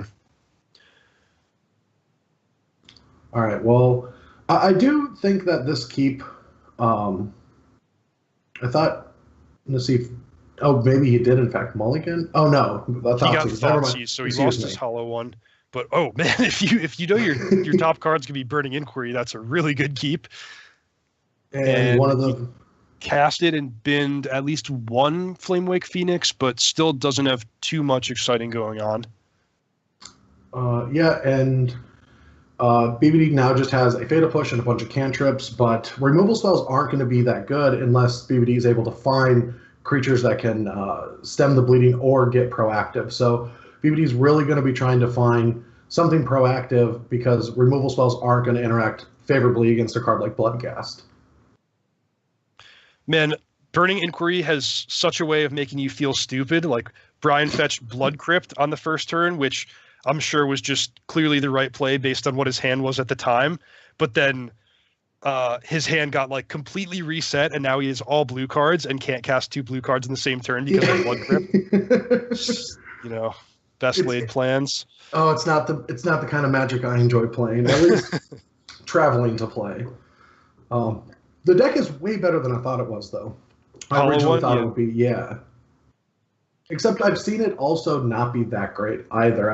I don't know. It's so high variance that it does seem like the variance lands on it. Ooh, that's a lot of lands. This is just like last time when Brian was playing Grixis when we had 3 losses. It's just all lands every time.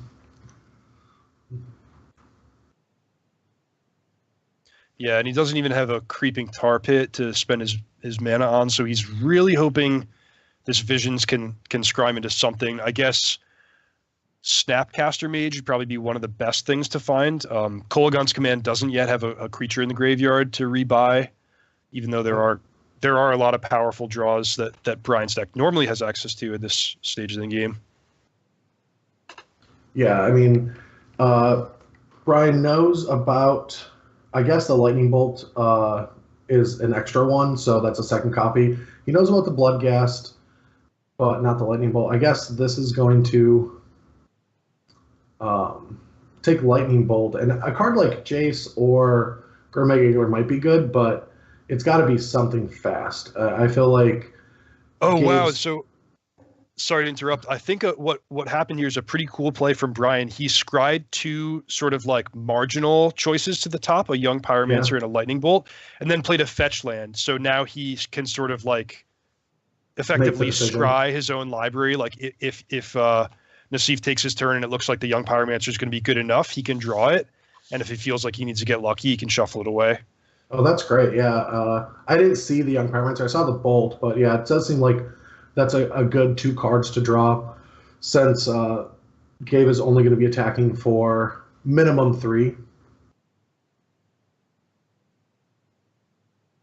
And that'll be it. But BBD's really going to have to turn a bunch of cantrips or Snapcaster Mage into more elemental tokens, or these Bloodghasts are going to be dealing way too much damage. Mm-hmm. I feel like this is the part of the game where Brian's deck has to have something in play by now. This is what makes the Hollow One deck so tough to beat, is you have to contend with the really explosive, like turn 1 Hollow One hands, but then also it has this staying power from the Phoenixes and the Bloodghast where it will eventually kill you if you're not doing anything fast enough and powerful enough. Yeah, it just has so much resiliency built into its top decks. Like an Angler can end up being 9 power, a land can bring back multiple Bloodghasts. Like I said, we really didn't bring enough decks to fight this one deck, and I'm gonna feel real stupid if we just get 4-0'd here. Maybe we should have let you have Scape Shift, but both decks could have annihilated us.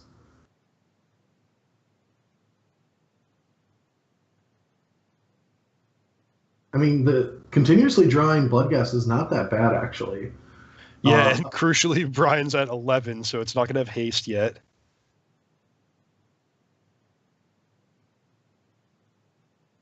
All right, so we should see that Lightning Bolt.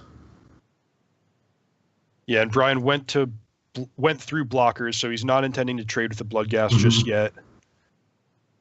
I think he's just really gambling on finding something off the top of his library, because if he just draws another land and has to say go, then suddenly he's in chump block mode, or trade, but trading with a Bloodghast not so effective. But if he can find Snapcaster, Kolaghan's Command, even something like a Serum Vision, then he can get a little bit of traction here. Just a little, though. I'm open for Jace into cantrips. Yeah, that's the dream. Not Swamp. Oh, man. Swamp is not.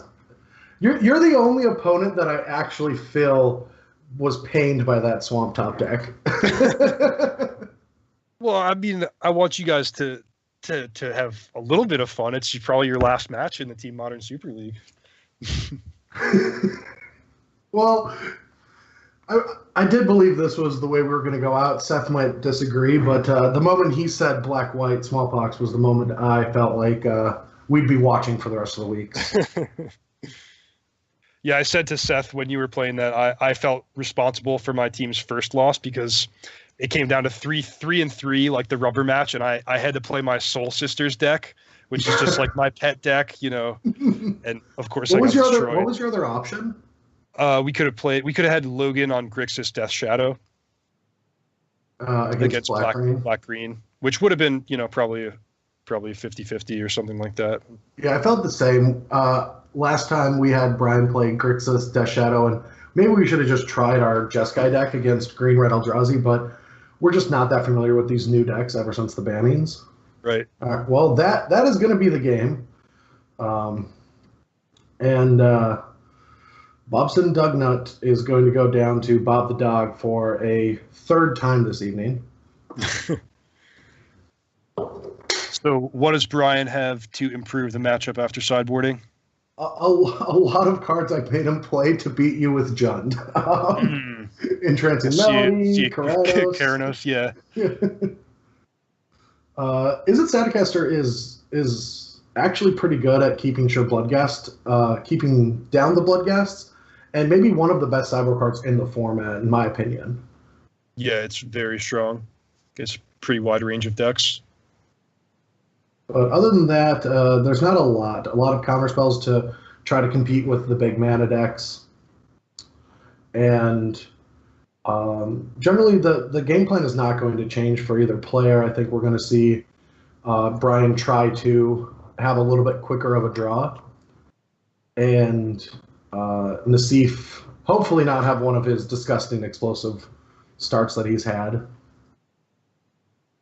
It feels like he gives each of us one game where he's just not on all cylinders. It's true that all three matches have been game 3 so far.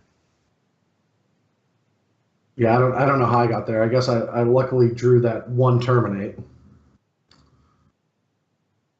I'm curious if Nassif is going to bring in those big game hunters, because I feel like one of the scariest cards from his perspective is a Gurmag Angler on the opposite side of the table, blanking the hollow ones, the Tassigurs.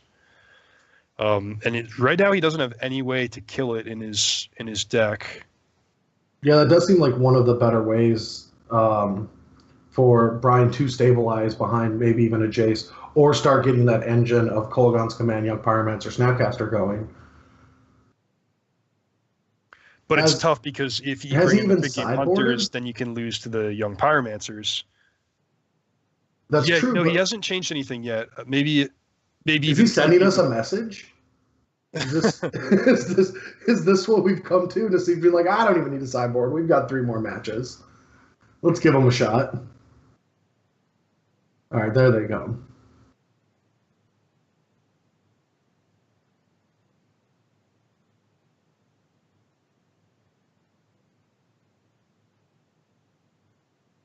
I'm hoping Brian can start rattling off some wins, because he was really excited about this deck all week.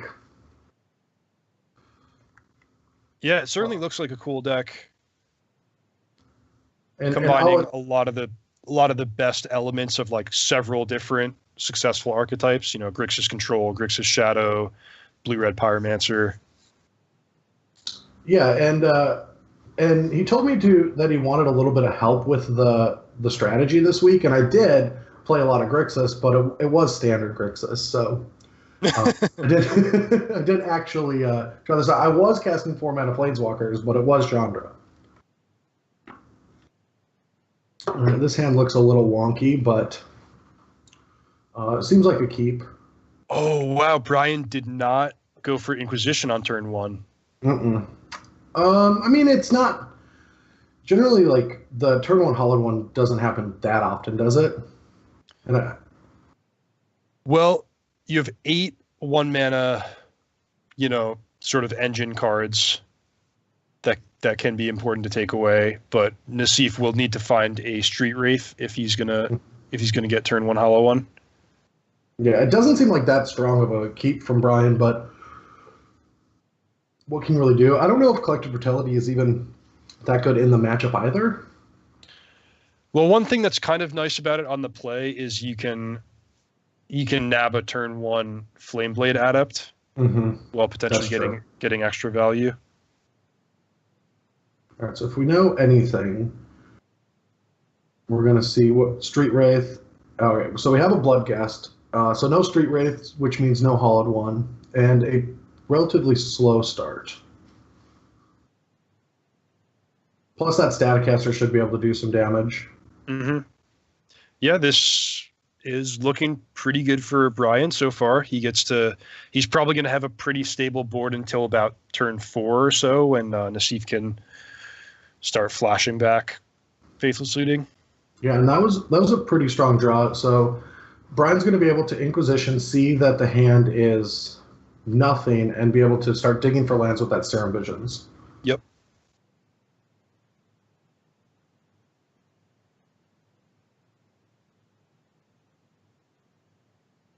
So are you making the trek to Phoenix this weekend?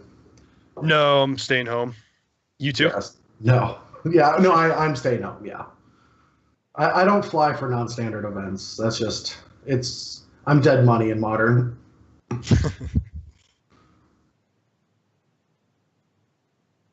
All right, so at least one land. Can't tell what the other card is, but Brian is going to function. Now we have to see if Gabe can draw something absurd to get out of this, because it does feel like his hand's a little weak. He's looking at Scalding Tarn and Kolaghan's Command, we're being told. Well, okay, yeah. I believe he's going to use that mana next turn no matter what. So I think we can just assume that we'll fetch and then potentially Snapcaster Mage, or is it Staticaster next turn anyway? Yeah, it's somewhat interesting. You know, Kolaghan's Command is very good against Hollow One, and you've seen it in Nassif's hands. So I could see him doing that technique that we saw last game, where you stack the Kolaghan's Command on top and then decide if you're going to shuffle it away or not. Very true. If you anticipate using a fetch land anyway, there's, you know, it doesn't really cost you anything to keep the card on top. But now with that bolt, BBD has the ability to use Izzet Staticaster along with it to take down a Hollow One as well. But yeah, I think it's a free roll just to keep the Kolaghan's Command on top anyway.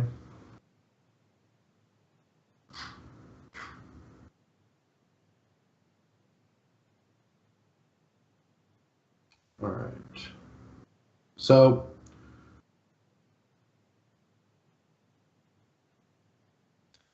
Nassif disconnected yet again. He's having a little trouble, but he'll be right back.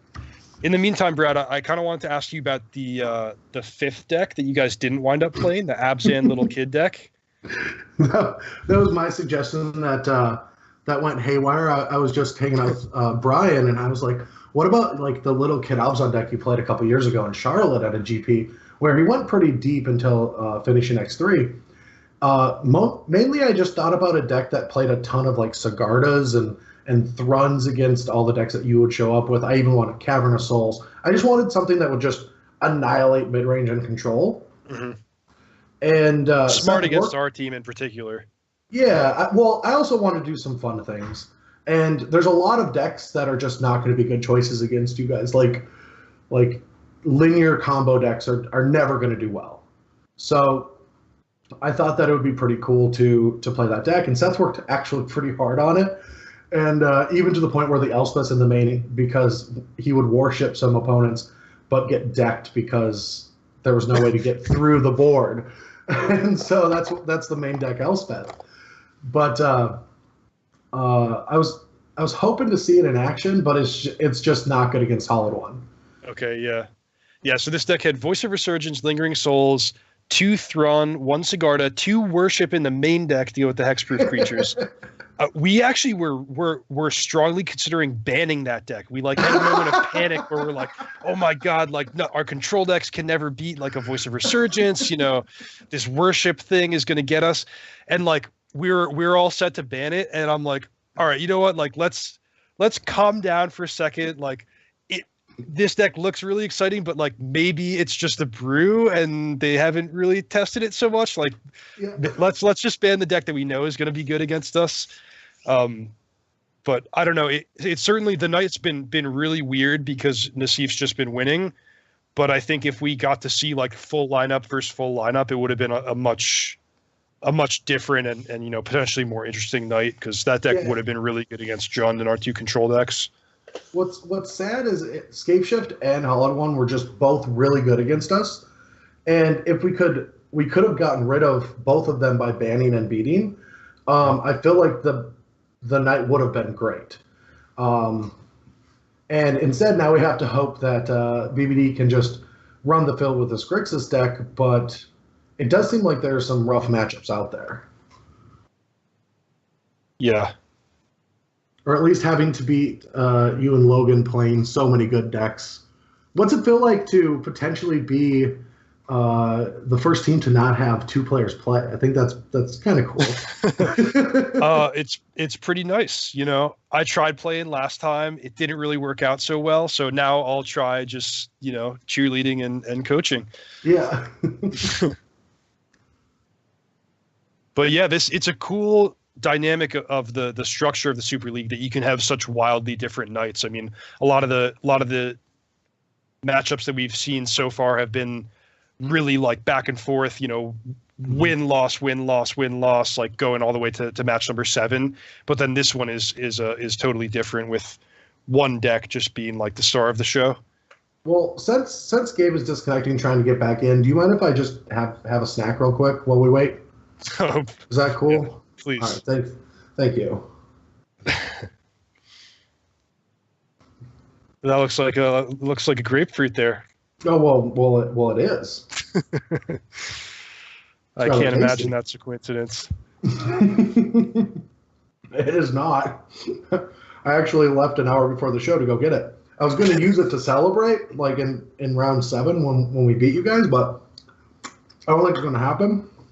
So I might as well take a shot at it before it gets old. Mm-hmm. Maybe it'll be your good luck charm too. Well, we've got one of you to disconnect.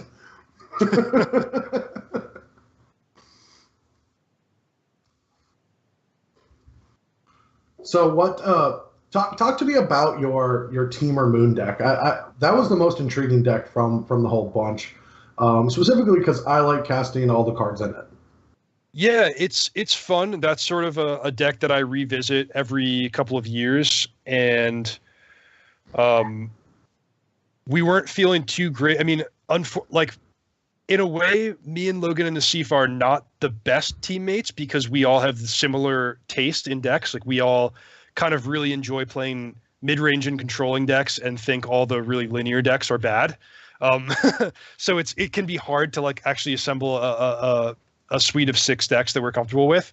So Temur I looked to because I thought we could play that and a second Jace deck. Like, it surprisingly doesn't overlap that much with blue-black or blue-white control. Mm-hmm. I also think that, well, as it turned out, the lineup that you guys came with, Ancestral Vision and Blood Moon, I think are 2 super strong cards. And those are just 2 of, kind of the best cards in Modern, especially now that Jund is really popular. So combine that with the fact that you get this new and exciting card in Jace the Mind Sculptor, and I think it's a deck that has some chops these days. For sure, yeah. I mean, and same goes with us. Like, they're especially with being able to ban. Like, you're most likely going to ban a deck like Boggles or something linear, so that and the other decks that you guys like, it's going to help that deck actually have good matchups. So I felt like you covered your bases pretty well for us, and we just threw some brews out there. Well, mostly Brian and Seth did. They asked me about decks, and I was just like, give me Jund and see how I do. And maybe I'll get one. You guys did one-up me pretty good on not bringing Tron. I was like really adamant, like all decks need to be built to beat Tron, because I mean, I think you guys like probably knew for sure that we were going to bring Jund as one of our decks. And I know that you like Tron and have had success with it, especially Seth. So I was like, all right, just, seems like a slam dunk that they're going to bring Tron. And we registered more Crumble to Dusts than like I even had in my Magic Online collection. But yeah, no Tron, no big mana at all. Yeah, we actually had four of your decks pegged. I don't know if it influenced any of our decisions, but we saw Logan with blue-black online a couple times, and Nassif was playing the Colorless Eldrazi deck. And then I assumed Jund and Hollowed One. And so the 2 decks that actually just beat all of our decks are the ones that one of them that we assumed was going to show up. But I wonder what you can even really do. Like, if your goal is to beat Hollow One, what deck do you bring? Bring better decks and ban it. That seems like the obvious choice. Okay, but what if you're going to like a Grand Prix or something, and you're going to face Hollow One? What should you do? I have no idea. Like, I don't know, because this deck is somewhat new and it's high variance, and there's literal die rolls that are dependent besides the seeing who goes player draw. So I mean, I'm not really sure. I'm just glad that Seth's the one that has to figure it out. Like, I'm not the Modern player for any of the team events coming up, for the Pro Tour. That's a different department. I'm focusing on Legacy and Standard. I couldn't be happier, because this deck seems like a nightmare to figure out. Yeah, I guess you guys did. What you did do is bring Boggles, which has a great matchup against Hollow One, Mhm. but maybe the particular format of the Super League where you get to ban one opposing deck, maybe that like really protects Hollow One, since its bad matchups are pretty like narrow band of decks. You can usually just ban their one deck that's gonna be good against Hollow One and take it from there. Oh yeah, I agree. I think if you're being competitive here, which you should be, Hollow One should be in your gauntlet, but none of us really have played it. And like I said, I've been addicted to Standard recently, so I didn't even want to try to learn it. And maybe that was a mistake here because we are out. If I guess Nassif has 23 minutes to reconnect, or we get the match, right? Like, what are the rules? I didn't see it. Seth was asking the same question. I'm not sure. Was he? I feel like we get the win, right? Like, I mean, it might be a pity win, but it's a win. How do we even know Nassif's disconnected? I mean, it's within his range to just think for 8 minutes about returning a Bloodghast. You never know. or well, at this point, he's not on Magic Online, so it could be within his range to have to figure out his password again. I could see that. Yeah. I mean, the highs and lows in the Nassif are he has a spectrum of decisions. I've seen him do some of the most masterful things and then completely miss something on board and lose the game. Yep. But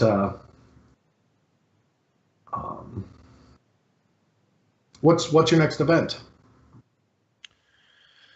I'm playing a team SCG Open actually with Chris Pikula and Jarvis Yu. That's was sort of like it just sort of out of the blue that came together, but that should be a ton of fun. And then I'm doing coverage at Grand Prix Seattle after that. Oh, cool! Yeah, I'll be at both of those events actually. Cool. Who's your squad for the SCG Open? Brian and Todd Anderson. All right. I'll be on Standard, Brian on Modern, and Todd on Legacy. He's been testing with various Brainstorm decks, and I think there's a possible chance that all three of us show up with Grixis. I shouldn't give away too much information, but what format are you playing? Modern. Okay. Pikula's on Standard? Yeah. Mm-hmm. It's pretty surprising. Like, it really says something, I think, good about the Modern format that Brian would be playing something other than Legacy. But, I mean, maybe also with Top being banned, it changes the equation. But Brian must really like Lantern and potentially this Grixis mid-range deck as well. Yeah, I think this is just his fun side project at the moment. He does like playing Lantern a lot. I think it's a good choice for Modern. It's really tough to... It's not as good as it was prior to the unbannings. All right, we're back. We don't have a hand, but we've seen a Bloodghast and a fetch land. It is tough though for picking formats in teams that are heavily weighted in certain areas. Like, I'm not the Standard player for the Pro Tour because I'm on the team with one person that has a higher win percentage than I do. So who will you play with in the Pro Tour? Seth and Corey, my brother. Okay. And then Brian will be with Mueller and Blohan to finish off the Genesis squad. And I don't have to ask you. I know who you're playing with. Yeah. Everyone does. Wow. So we had seen Nassif sort of cleaned out. His hand was just a hollow one, but he had the Bloodghast in his graveyard, which he returned, and then drew for the turn Gurmag Angler. So, Did that just happen? He might have.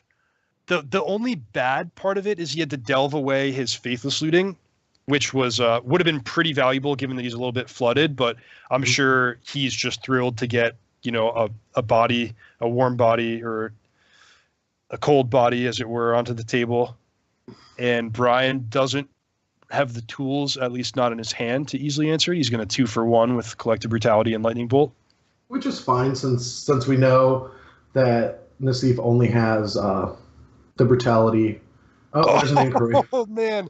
And now, of course, Burning Inquiry just completely... Oh, we got our resets own the game fish! state, made even more exciting by the fact that we can't see Nassif's hand.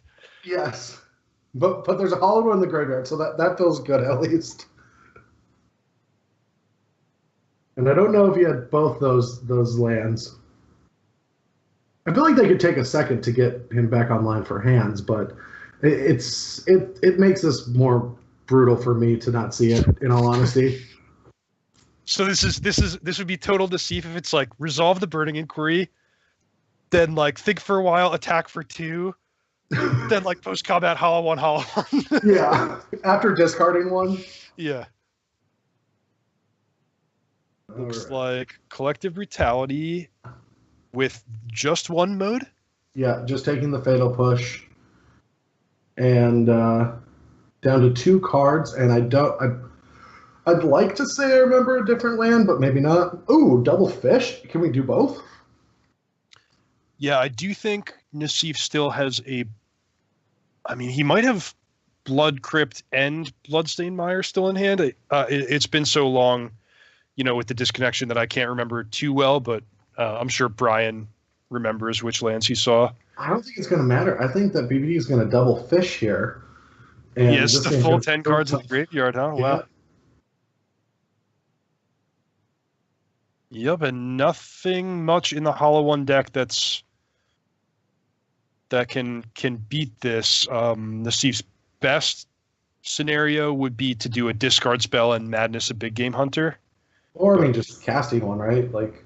Yeah. I mean, just casting one would be good. Okay. Obviously. All right.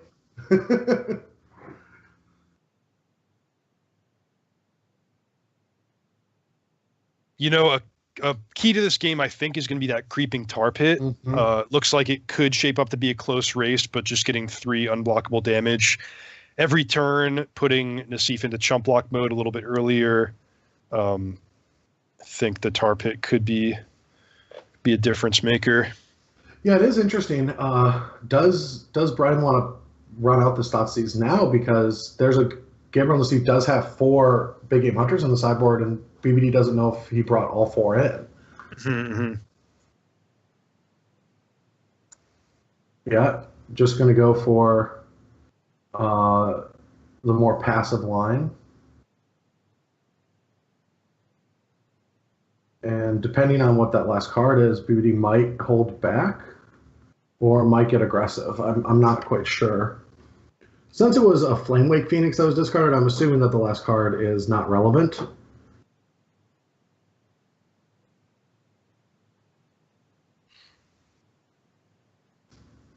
All right. Going to play more defensively. It's definitely showing a lot of respect to choose the Thoughtseize over the tar pit there. I mean, effectively a 5-point life swing in a relatively close game.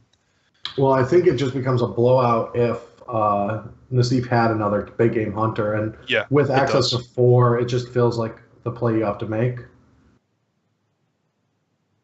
The last card, it does swing the race.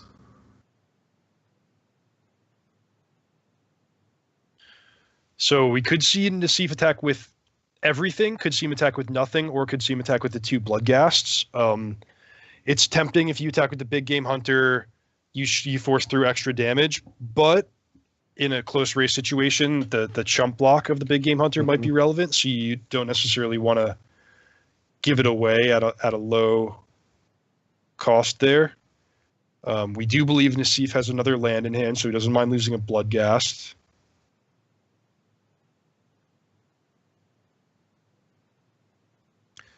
If he had attacked with the Big Game Hunter, he would be losing to the board because 2 attacks for 8 makes 16.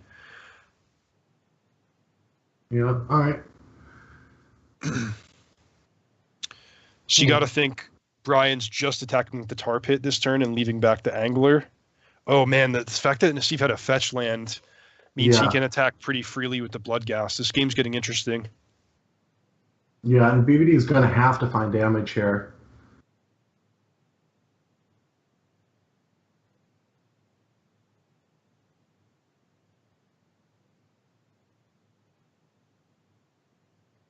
Yeah, and this Collective Brutality could have a big swing next turn, but to do so, you'd have to imagine that he'd be discarding a card. So I don't know if I like, it's a tough turn. An attack for 8 is quite aggressive, but then BBD would be having to top deck something. All right, he's taking that line. So here comes 8 damage, and Nassif's going to be under the decision if he respects the card in BBD's hand and chump blocks or does not. I really hope he chump blocks because the Collective Brutality could take away his ability to block next turn. Mm-hmm. So, for example, the nightmare scenario would be like he takes 8 here, then Brian draws some other effective card and can like double spell the next turn. Or I mean, even just escalating the brutality for the 2 points of life drain can change the equation here. So I would like to see Nassif chump block, keep his life total high, and then just try to win with the Bloodghasts.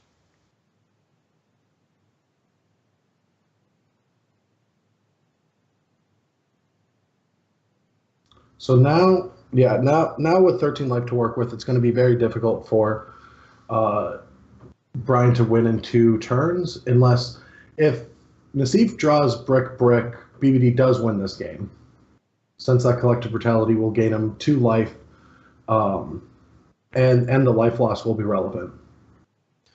Nassif does have a lot of good draws here. Pretty much any non-land is effective.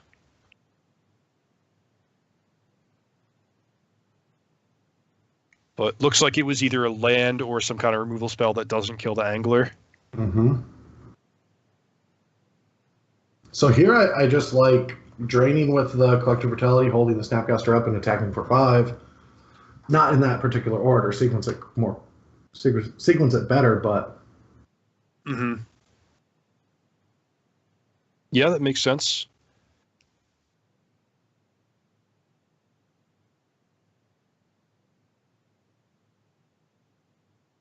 So yeah, Brian is now beating the board, and Nassif needs 1 or more spells to get back in the game.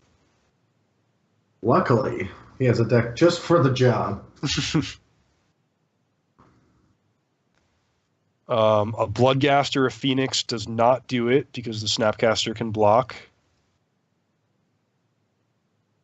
Yeah, a Delve creature of his own would be able to help.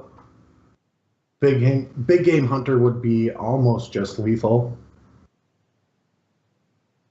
Since I don't know what Brian would have as a top deck in this current board state. Don't cast spells. Could be a Goblin Lore, Brutality. With 1 card.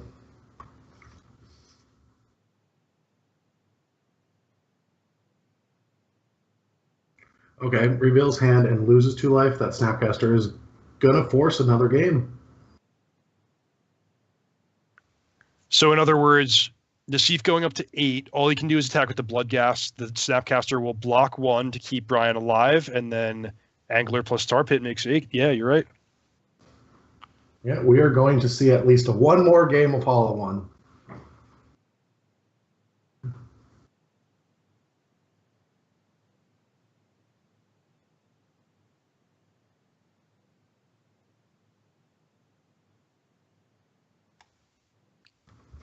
Nassif just making sure BBD sees it.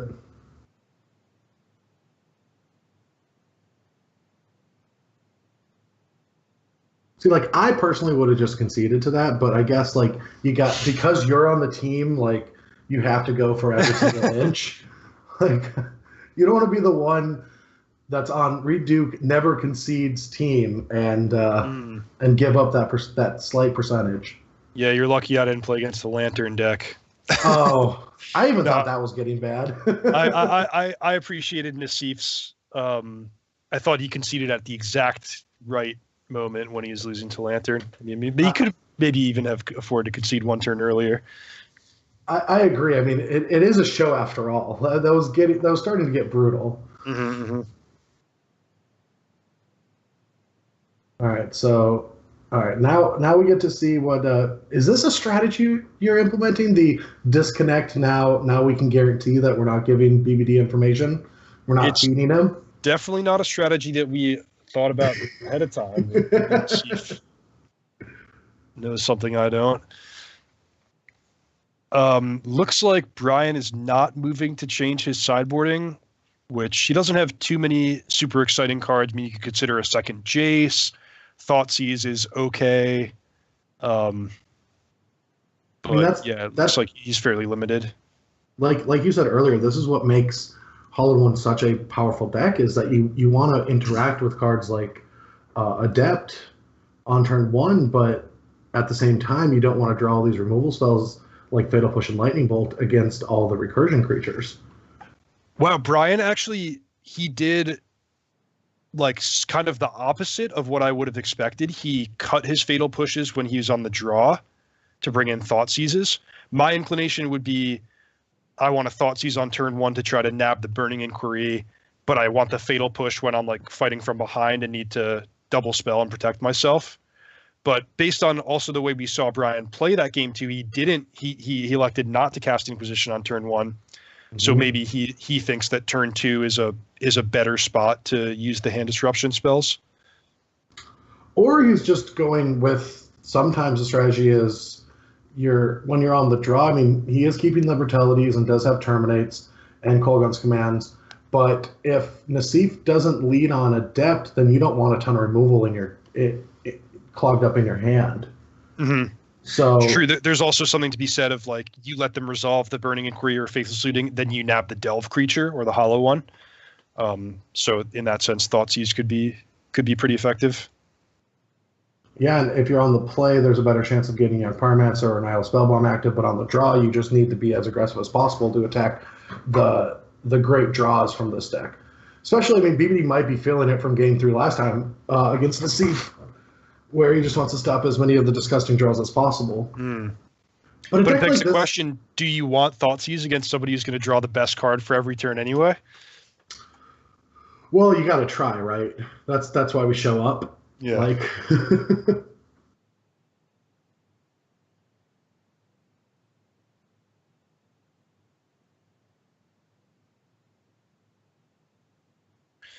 Well, here we have it, game number 3.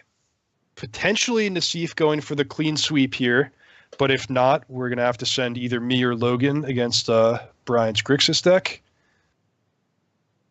This could be the final game for Genesis on the Team Modern Super League. All right, good opener from Brian. Yeah, most definitely. Nassif quickly kept though, so we'll see what the Hollow One deck can come up with on turn 1. Brian has an excellent hand here, but it's not one that's super well equipped to handle turn 1 Hollow One. He's going to have to wait till, I guess he has Terminate. Yeah, like it seems like he's got a ton of the removal and a Thoughtseize, so I feel like this is the best hand he could dream for dealing with the big threats, especially if they don't come down on turn 1. Yeah, even as the Blackleaf Cliffs. Maybe we want to hope that Nassif has more of a Bloodghast Flamewake Phoenix. No, we don't. We don't want to hope for that. What are you talking about? We don't want to hope for any of that. We want to hope that Burning Inquiry is really bad. That's what we're rooting for.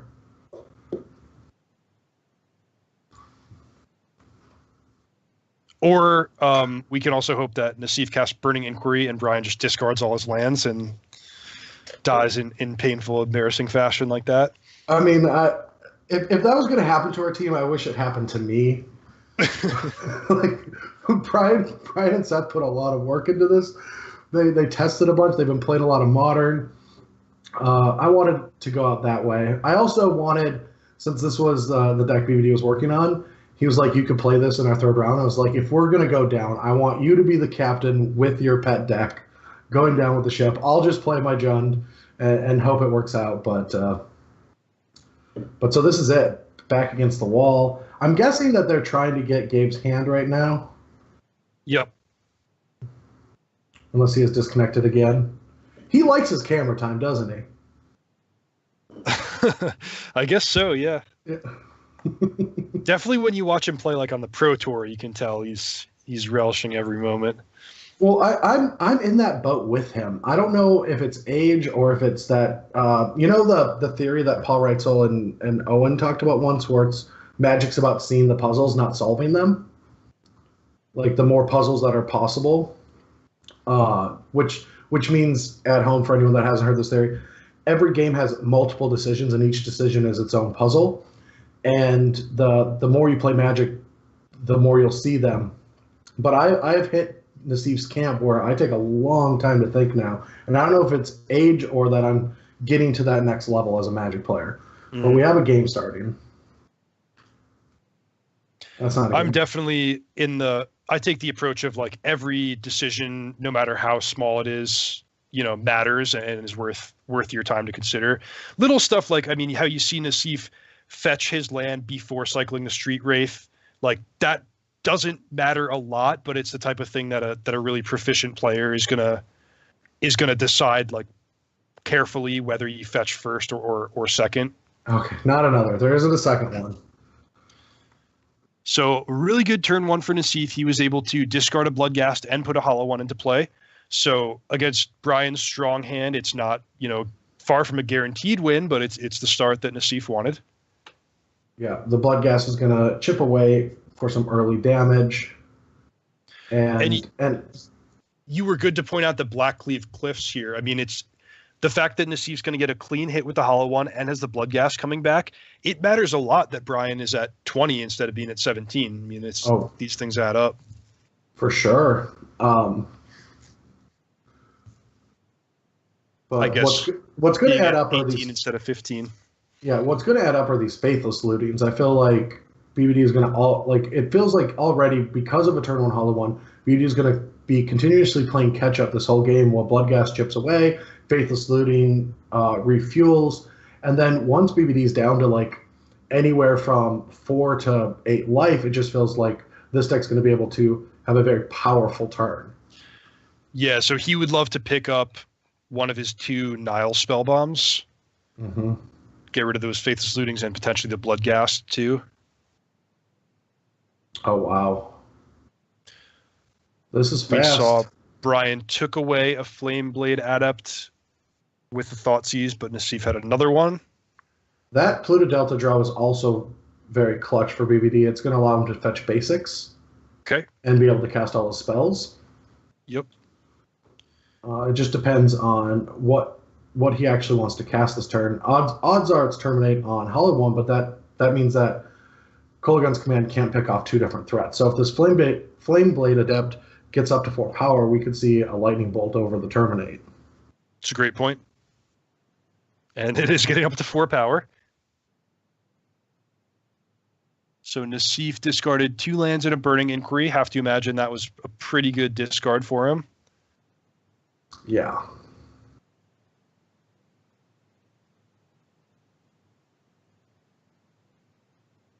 You can be sure that Nassif's going to attack before playing out anything else and really put Brian to the test of whether he's going to make that play that you mentioned of bolting the Adept. Yeah, there it comes. I have a bad feeling about this turn. I see an Angler or something coming. Nope. Basic Mountain. That's good. Good enough for me. Good enough for now. Mm-hmm. And we didn't get to see Nassif's sideboard, so we don't know how many Lightning Bolts and Collective Brutalities he kept in his deck. But boy, Lightning Bolt would be a good card to have here. Oh, yeah.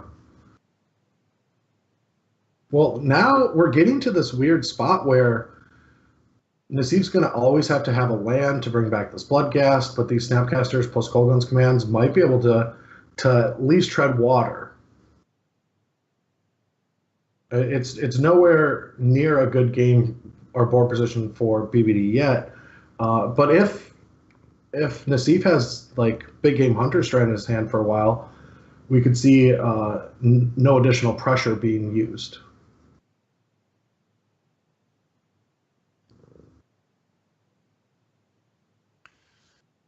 So what do you think is going to happen this turn? Do you think Brian is going to... I mean, I suppose it makes sense to use the Kolaghan's Command, right, rather than doing a Snapcaster move, but do you think he'll kill the Bloodghast or try to get value somewhere else? I think at this point it just has to be preserve the life total, kill both creatures. 2 fetch lands in hand is already 5 life. If that Bloodghast deals damage, that's Lightning Bolt range immediately. Mm-hmm.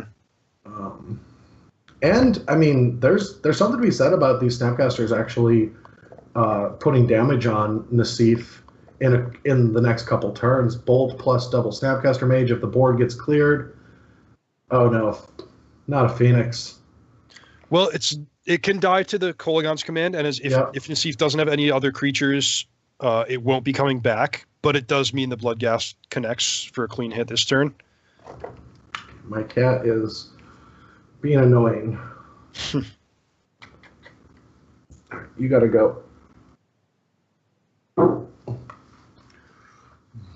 right, so yeah, I believe that the Phoenix and Hollowed One will be taken down, and next turn, BBD has at least 2 spells up, but is in Lightning Bolt range.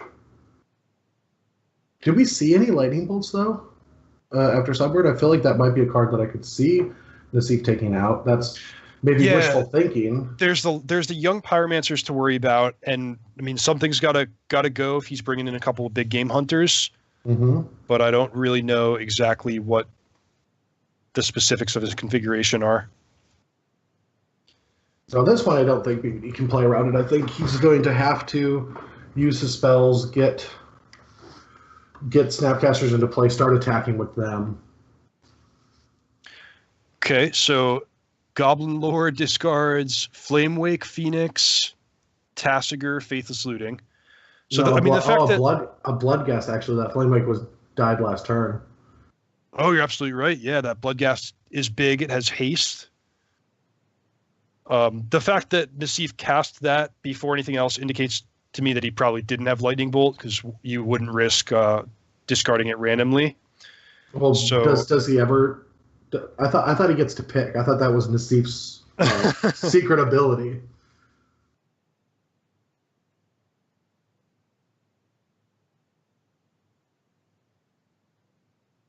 All right, here we go. Untapped land is interesting too. All right, does BBD Snap Bolt block?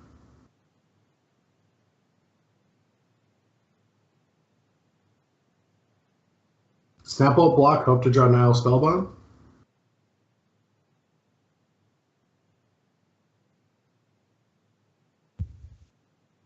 Yeah, that's the play. Now to see if it's going to work. Yeah, I'm really curious why Nassif played his land untapped. Is it just a second Goblin Lore post-combat? A Brutality, maybe? There's a lot of options. It could just... Yeah, I don't know. Could be an Angler. But, yeah, I guess you just played here.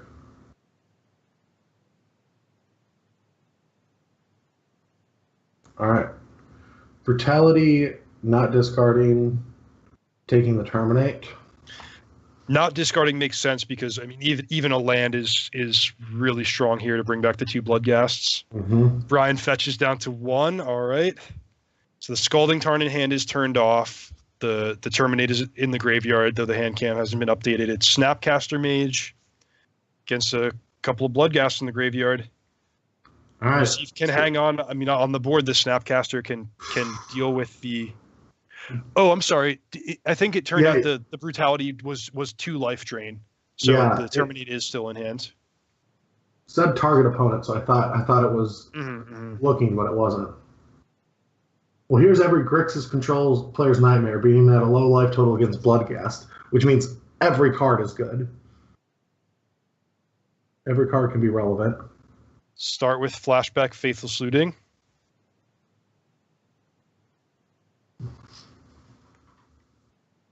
Yeah, I mean, it's tough when like a land, your opponent having a land is like, you can barely beat that, and it's one of the best case scenarios. Just like the Bloodghast, she's back. She just wants That's a real, like, James Bond villain cat that you got there, Brad. Oh, yes. It's like, stroke my white cat menacingly. Menacingly as we're just getting annihilated.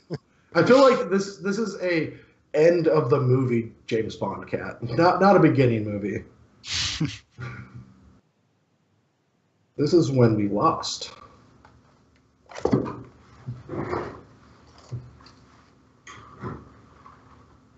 All right, this is a really long time to think. What could his hand be to think this long on? Let's guess. Let's take a guess on what his hand could possibly be, because it's. I don't know. I mean, I guess if he has the random discard spells, those could be tough to evaluate in this situation. He could be deciding whether to Madness the big game hunter. Yeah. Goblin yeah, Lord. it looks pretty good just getting a free 1/1 against an opponent at 1 life, but he's not allowed to do it. And he didn't have a land. Oh, it's gotta be Bolt. It's upkeep Bolt. Maybe he has the Bolt. He was checking the deck list for counter spells.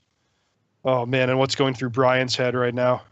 That he's got the Bolt. That's gotta be what's going on in his head.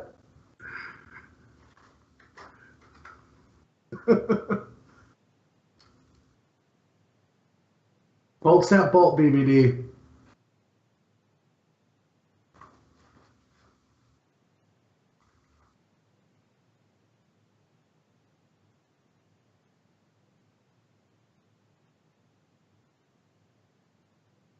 Yeah, there it is. There it is. Wow. The bolt that says goodbye. Oh man. So that's it. That's Team Pomplamoose taking down Genesis. Logan Nettles and I didn't even have to play. Nassif with his Hollow One deck just ran the tables. So yeah, I mean, condolences, Brad. You guys fought hard. You're tough opponents, but it's okay. I'll accept this loss. I felt like it was coming the moment. If there's actually a chat thread from earlier where Seth's like, I really want to play Black White, and BBD's like, go for it. And I'm like, I too want to get eliminated in this event. So we knew there was a good chance by playing some fun decks.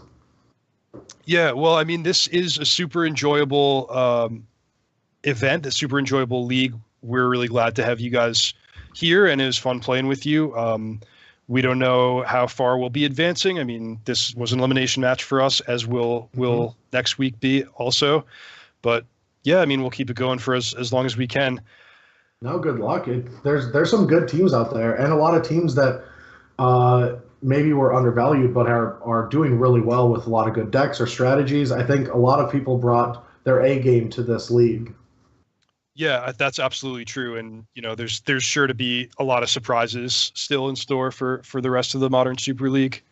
I mean, I'm going to call it right now. I believe that the WotC R&D team is going to take it all down. They're all just a lot of old players that are good, that are just thirsty for some competition. Yeah, they beat us the first week. Mm-hmm. So the last thing we have for you guys tonight is a winner interview. We're going to have Randy and Gabe Nassif. Randy's going to present him with a Nobel Prize, probably a briefcase full of money and, you know, the key to the city of Seattle. But we're going to cut to commercials, and we'll be back with Randy and Nassif. Need the latest Magic the Gathering singles for Constructed? Casual cards for the kitchen table? Or sealed product for a draft night with your friends? CoolStuffInc.com has what you're looking for. With an extensive selection of singles, sealed, and supplies, free shipping on orders of $100 or more, a 25% buy list bonus, and our ever-popular customer rewards program, CoolStuffInc.com is a one-stop shop for all your Magic the Gathering needs. Rivals of Ixalan is available in stores. Stake your claim. The Golden City of Araska has been found. Build your forces with new vampires, merfolk, pirates, and dinosaurs, and gain the city's blessing. Visit rivalsofixalan.com to find out more. Check out.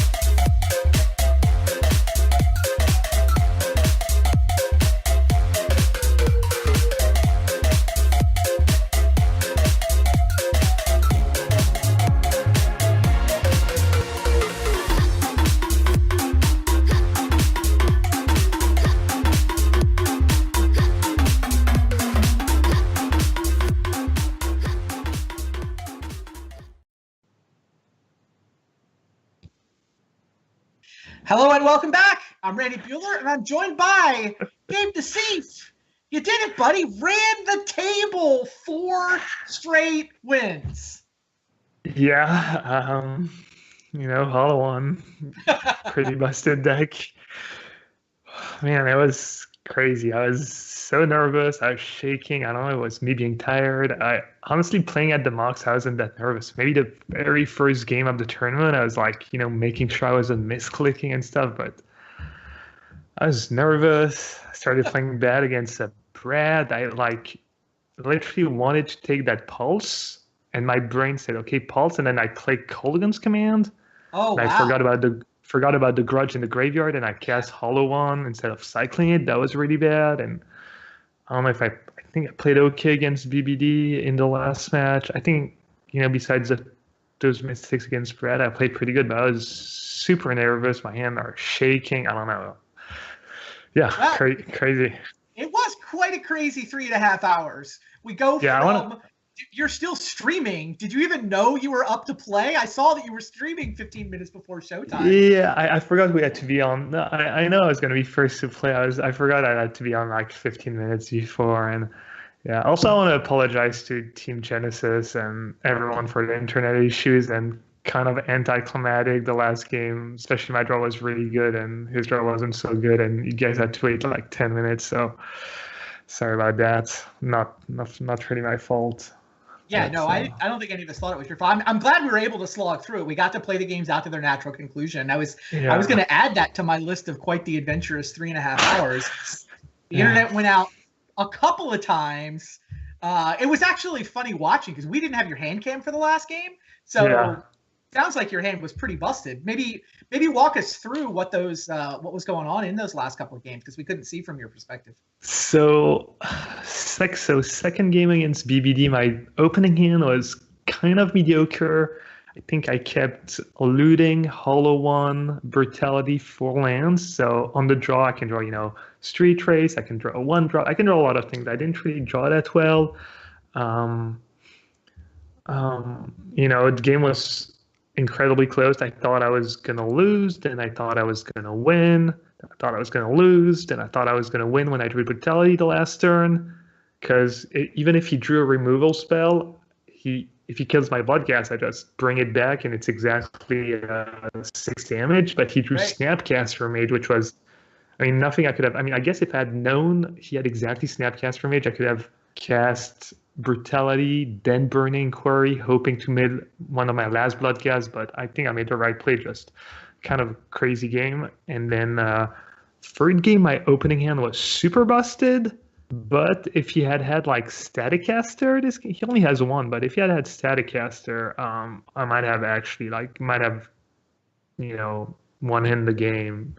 Yeah, Nihil Spellbomb, like it might have been able to hit your Bloodghast too if he'd been able to time it just right. Not that he drew it, but yeah, my opening hand was busted. My opening hand was like perfect, like land, Street Race, Looting, Hollow One, Bloodghast, Lore, and another good it was, not double one turn 1, but almost perfect. Yeah, when we saw you discarded a Faithless Looting to the first Faithless Looting, we're like, wow, his hand must be really good. Yeah, I had a couple choices. I'm not sure I played everything correctly. And the last turn was really awkward because I looted trying to find a land. Oh no, I actually drew Bolt for my turn, and he was at 1. So he has Counter Squall in his sideboard. I don't know if he brought the main, maybe not, probably not, but I'm like, all right, I can't really lose now, I think. He has to keep 2 mana up for the rest of the game.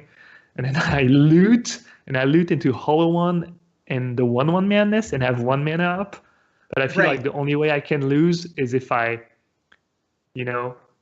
keep the Bolt, tap out for Hollow One, my last mana, and then he kind of kills Hollow One, untap, Brutality, my hand, plus Drain, and all of a sudden I lost my guy, I lost my Bolt. I'm still in really good shape because I have 2 Bloodghasts, but so it was kind of awkward that I discarded the 1/1 Madness, didn't pay the cost, but what he's supposed to do, he just had to hope I didn't have Bolt, I guess. He could have just read Counter Squalled for the rest of the, keep 2 mana up for the rest of the game. So he was super screwed at that point. Yeah, as soon as you declined to play the Madness, Brad was like, oh, he drew the Bolt. You Yeah. knew exactly what. The only reason you wouldn't pay Madness on Big Game Hunter there Yeah, versus of an course. opponent at 1 is if you're holding Lightning Bolt. So we could see there was no counter squall. That was crazy. All my matches, right? 2-1, I think. All four. Oh, they all all went to four game 3, didn't they? matches. I Yeah, think they. that's right. And they were all like, I mean, thought I was not loving my chances down the game. I felt like game 1 against Thess is like I should be a pretty big favorite. And then once he gets Leyline, it's kind of funny. I'm actually like 5-0 against turn 0 Leyline. Wow. Like I remember playing the mirror match, and they've had Leyline turn 0 3 times, and I've won every game. So it's good, but in a weird way. I mean, it's funny because I always hate on Leylines. I think they're kind of bad cards, and obviously they're not that bad, but it's kind of crazy. Yeah, I don't know. I'm just so nervous. I'm still nervous. Awesome. Well, look, you got the job done.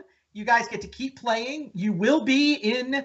You'll be playing for a spot in the top 4 next month. We got to figure out what the rest of the bracket looks like, obviously. But you guys are 1-1. You'll be playing against a 1-1. Let's look at the schedule. So tomorrow night, come back because last week's game got postponed. It's going to be Team Madison versus International Alliance. That's our other elimination match. That is going to happen tomorrow. So special Wednesday night edition of Team Modern Super League. Same time, 5 o'clock Pacific time. And then you see the last 2 matches that we've got to round out the month of March. CFB plays against Play Design for a bye into the top 4, and Minvi plays against the Brew Crew for the other bye into the top 4. So it's a kind of double elimination bracket. Like you get to lose once, and if you're 2-0, you get the bye. Exactly. Yeah. So we have to win in 1 month to make it to the top 4, or else we're out. Precisely. Okay. Yep. You'll be playing against another one. There'll be 4 1-1s at the end of these 2 rounds. So the 2-0s get buys into the top 4, and then the 1-1s play for those other 2 spots. That's a good system, yeah. Yeah, no, I think it feels pretty clean. I like it. Yeah. So yeah, hats off to you guys. You get to keep playing. Now, how broken is this Hollow One deck? Like you just crushed 3 very good players. 4 solid decks. Maybe not all 4 decks were super solid, but is Hollow One just the best deck in Modern right now? Is it your go-to deck in Modern right now? So my history here with Hollow One is watching Reed playtest. It started when I watched Reed playtest his quarterfinal matchup. He was getting demolished. Like he won 1 out of 10 games at some point. He won like maybe 2 out of 20 games at some point. I was like, wow, that deck's for real. I'd played against it on Moto. I was never super impressed. Yep. So I was like, got back home, started playing it. I was going to a GP. I played it at the GP, and I felt like, I had an edge over the field. I felt like it was the clear best deck. I went 8-4 after my buys, which is not great. Had a couple tough matchups, couple close losses, but still felt good about the deck. And then at the Mox, I was on the fence between Hollow One and that blue-red deck. Yeah. And the blue-red deck, I was like crushing online. I was like winning 9 out of 10 matches. So I went with Jace. I went with blue-red. Didn't go well, but Brock went 0-7 somehow. I guess he got super unlucky. He played Hollow One at the Mox, and I was like, man, you're one of the best drafter. I think you have the best deck in the field. You're gonna do great. And he finished dead last, so I felt kind of bad, And right now, I actually haven't played Hollow One since the GP. I think basically when I was testing for the Mox, I was like, all right, I have Hollow One in my back pocket. If I don't find anything, I know it's a good deck. And then I started playing that blue-red deck, and it was doing really good. So I was like, all right. Actually, it was like one of the worst hours of my life before submitting the deck. I had the choice between the 2. I was still debating, an hour before decks were due if I should. And it was such torture. And obviously now I kind of wish in hindsight, I submitted Hollow One. But whatever. I'm not sure it has a good jump matchup. I beat Brad. I've been doing well, but Logan and Reed seem to think that John is okay against it. A ton of people play Hollow One online. I play against it like once or twice a day online. So yeah, it's really good. I don't know if it's the best deck. I don't know how it actually lines up against John's I mean, I've been winning against it, but Brock lost a bunch against it. Logan and Reed both beat it, I think, in the mock. So it's a good deck for sure. Yeah. Maybe not the best deck, but certainly one of the tier 1 options. And boy, you crushed with it. Thanks. We haven't the previous weeks of this Team Modern Super League, they've all gone to at least match 6.